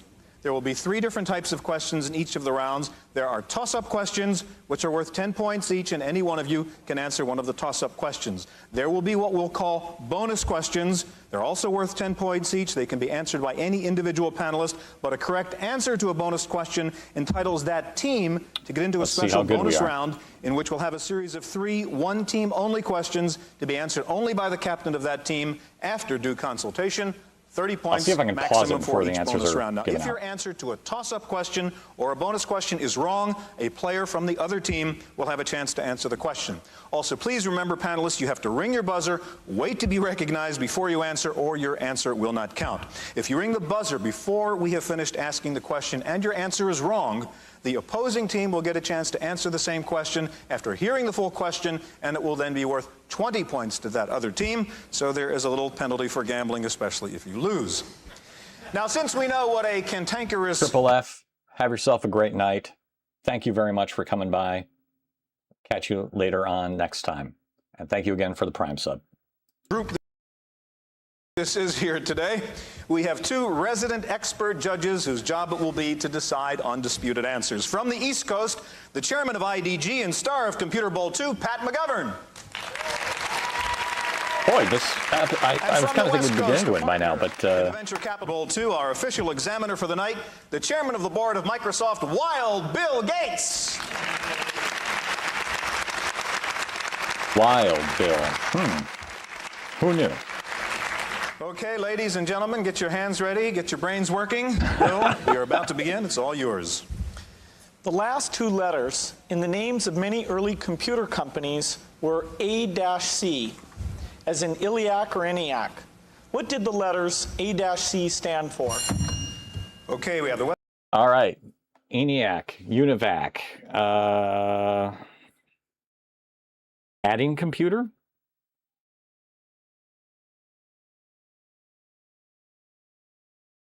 I mean, would that be the most, maybe that's too far gone? ENIAC, UNIVAC? They adding computer? Let's see how we do. West Coast Team Liddell. Automatic calculator. I'm afraid that is not right. Anybody on the East Coast team like to try it? AC. Yes, Pamela. Automatic computer. Automatic computer is right. No, That's 10 points automatic for the computer. East. That's better. All right, fair enough. Next question, Bill. How many data bits are there in the S100 bus? Okay, if anybody out here knows this, I'll give you a sub. Droog says 101, 128. All right, I have no idea. 64. 101, 128, 64. Let's see what happens. Come on. Okay, West Coast Juge. There aren't any data bits in the bus. Anybody on the East Coast like to give that a shot? Okay, Mr. Clark. 8. 8 is the right answer. No! 20 points now for the East Coast. Sorry about that, Ed. Go ahead, Bill. A computer language is named after a famous 17th century French mathematician. East Coast Armstrong. But it's not going to be the ask. Pascal. That is not the correct Yep, answer. that's not what they're asking for. Wait. Listen to the whole question. West Coast, Yep. you'll have a chance. What was his first or given name? God,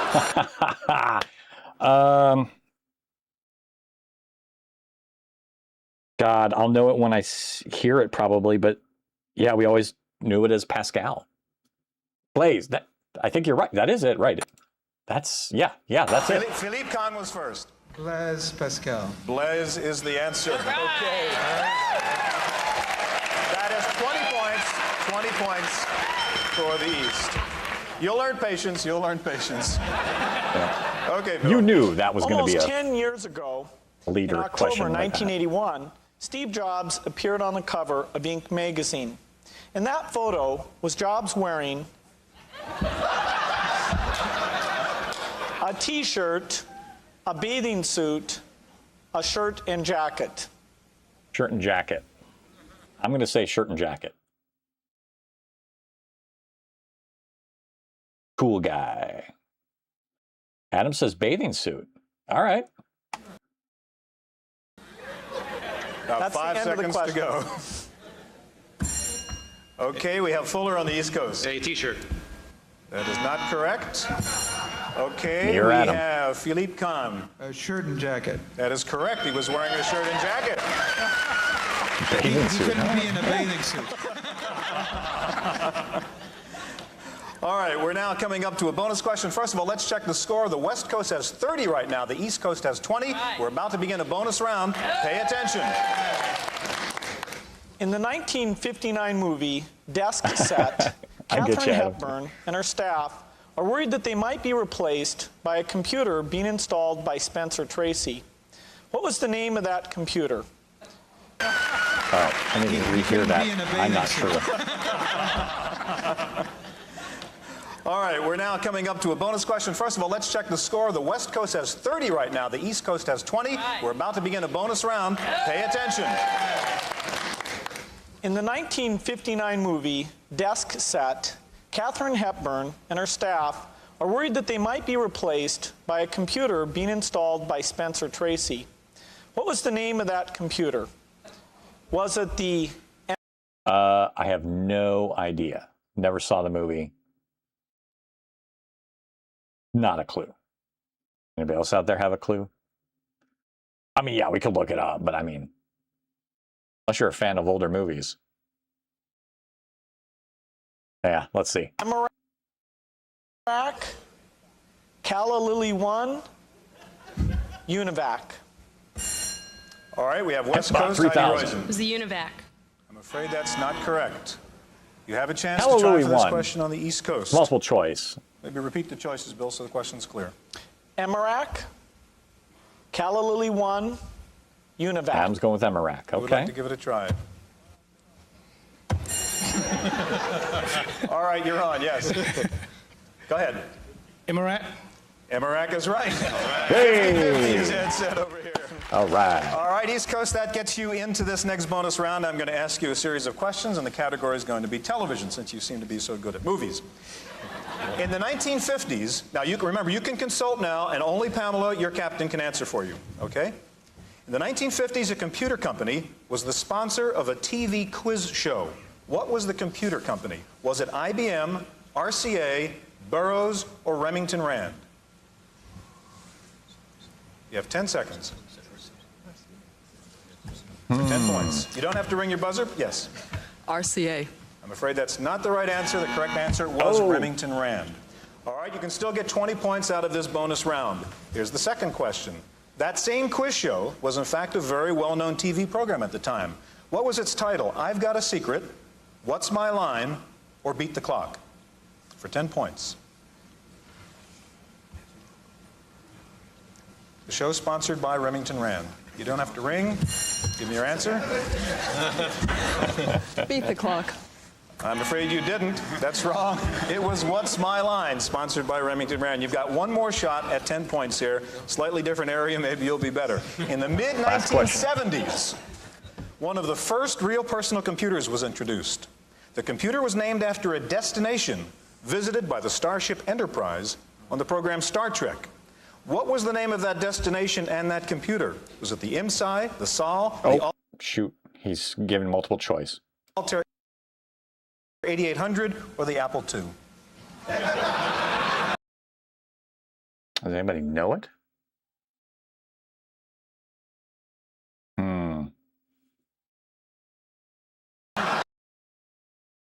It was the Altair. Sounds Sorry? right. It was the Altair. That's the correct answer. You did get 10 points out of that, the Altair 8800. All right, the score at the end of that bonus round now, the East Coast still ahead, 40-30 for the West. We're up for another toss-up question, Bill. Who was the recipient of the first Turing Award? Was it John McCarthy, Donald Knuth, Egstra Dijkstra, or Alan Perlis? All right, McCordick on the East Coast. Alan Perlis. Alan Perlis is correct in 1966. 10 points for the East. Okay, that's history. Next, Bill. What does the term BitNet stand for? BitNet. What does the term BitNet stand for? BitNet stands for Farrah Fawcett. I think you're right. I think you're onto something, Adam. East Coast Markov. Because it's time.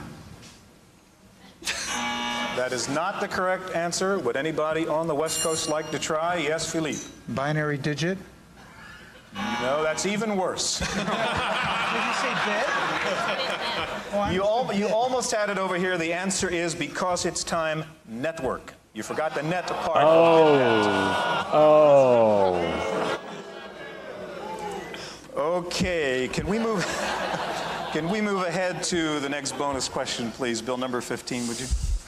He is a little bit, isn't he, Punch Harold? cards were initially developed in 1801 by a textile mill owner to automate the patterns woven into cloth by his textile loom.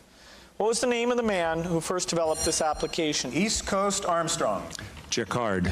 That's correct. Joseph Marie Jacquard. All right, that bonus question gets the East Coast into a bonus They round then. are- That was a bonus question. You did. And I'm going to ask you again 3 questions. You have a chance to recoup from the last time. All right, remember, consult. The captain gives us the answer. All right, there are mainly 2 layouts for a computer keyboard, the QWERTY keyboard that and like? the Dvorak keyboard.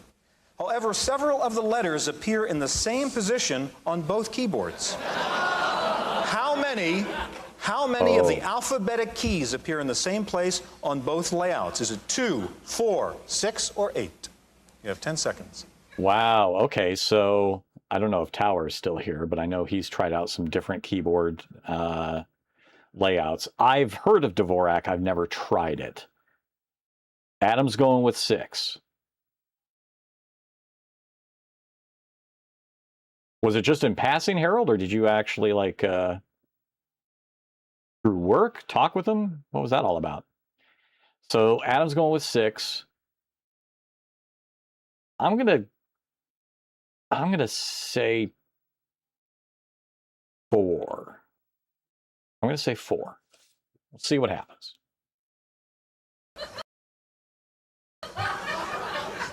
For 10 points. 4.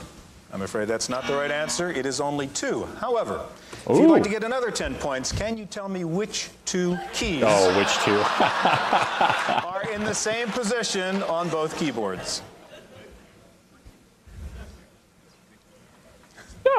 No, I cannot. 2 numbers. 1 and 2. The 1 and the 2. No, I'm afraid I said alphabetic, and it's the A and the M. A and All the right, M. last question of the bonus round. We're almost Although, out of time. Adam, I did like your answer, right? Because S and T, right, were always there. Yeah, I'd like that answer. Passing, they had a big release party in the Infomart in Dallas for some version of Borland when it was the big deal. Oh, yeah. Oh, yeah. Yeah, we used Borland C and all that stuff back in college and some of my early work days. You bet. Yeah, it's a wheel of fortune. That's right. You know, S and T, very common things to guess. Particular around the mouse has become a standard computer input device. Who invented the mouse? Doug Engelbart. You got the last one again, 10 points out of that bonus round. Okay, well, that's about time up for round 1, and at the end of round 1, what do we have here? The East Coast ahead by 70, the West Coast has 30. We're going to be back in just one moment.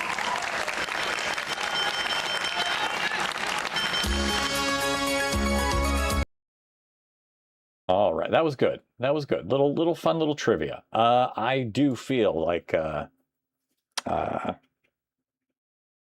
I might have known some of those questions in high school because there was an introduction to data processing book that we had to read. That was kind of like a lot of computer history where they went over a lot of things of possible new technologies. Like IBM had developed bubble memory. That went nowhere. The old Winchester drive arrays where you had these huge platters and you could just pull them out and swap new arrays in. They're Winchester drives.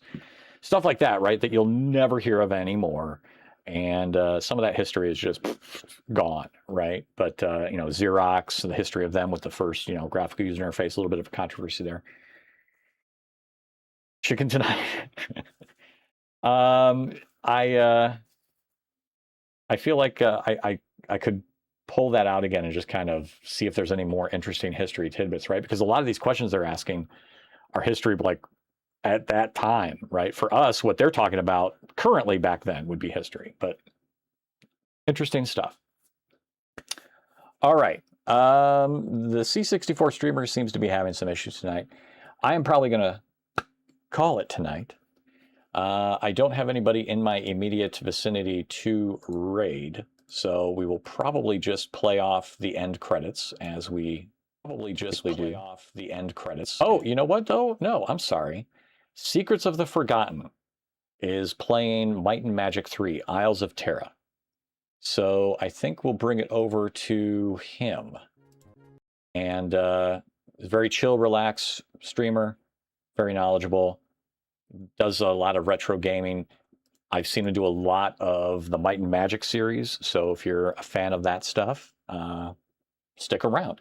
After our end credits roll, and hopefully that has been working, we will pass you over to there. So Harold, thank you very much for the raid. Hopefully that shows up. Jay Pones, good night. Good to see you. Good to see everybody. Hopefully you guys all show up in the end credits. Hopefully that didn't break. But clearly I've got some stuff to do. So we'll say goodnight to everybody that came in and chatted. Harold, thank you for the raid. If anybody did follow, I'm not sure I saw the event because of the whole C64 thing. Nevertheless, thank you all very much. Let us see if the end credits work.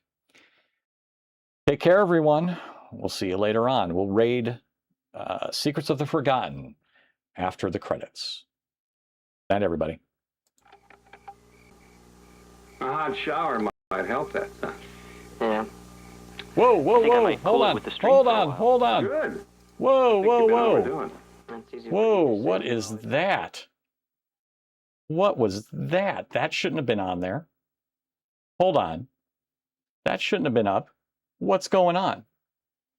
Oy vey, I have...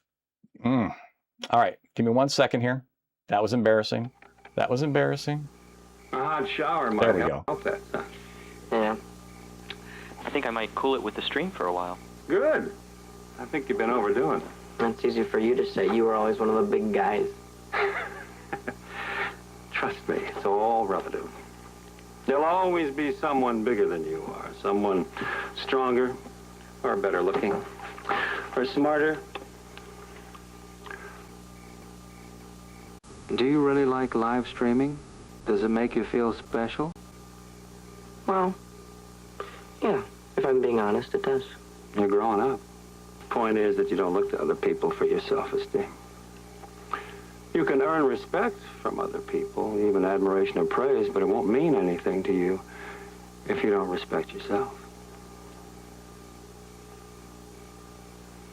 Good night, buddy. All right. Reactivate that here. Hopefully that'll wipe out that old data.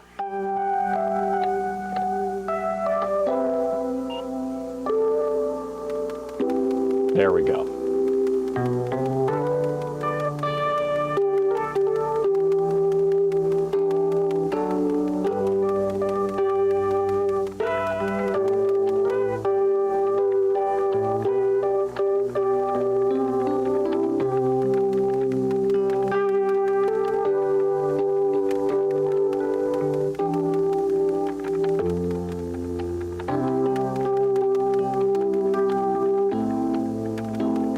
Builder, Triple F, J Pones, PPP. Bick joined us earlier tonight. Mountain Stars came by.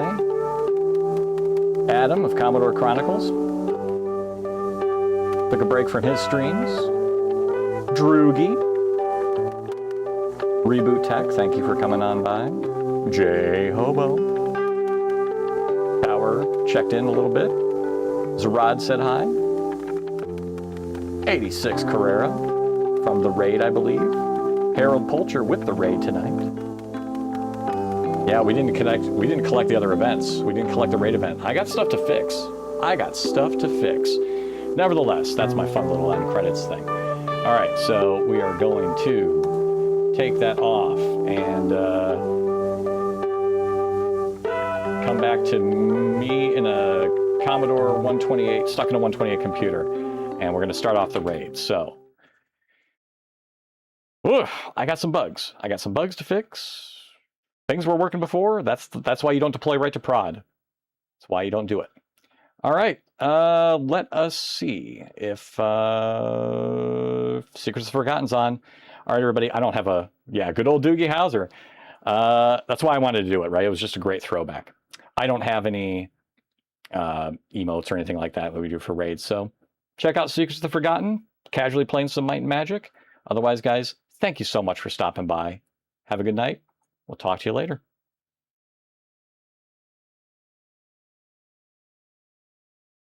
And I'll awkwardly sit here while we wait for the raid. There we go. Can I raid now? How about now?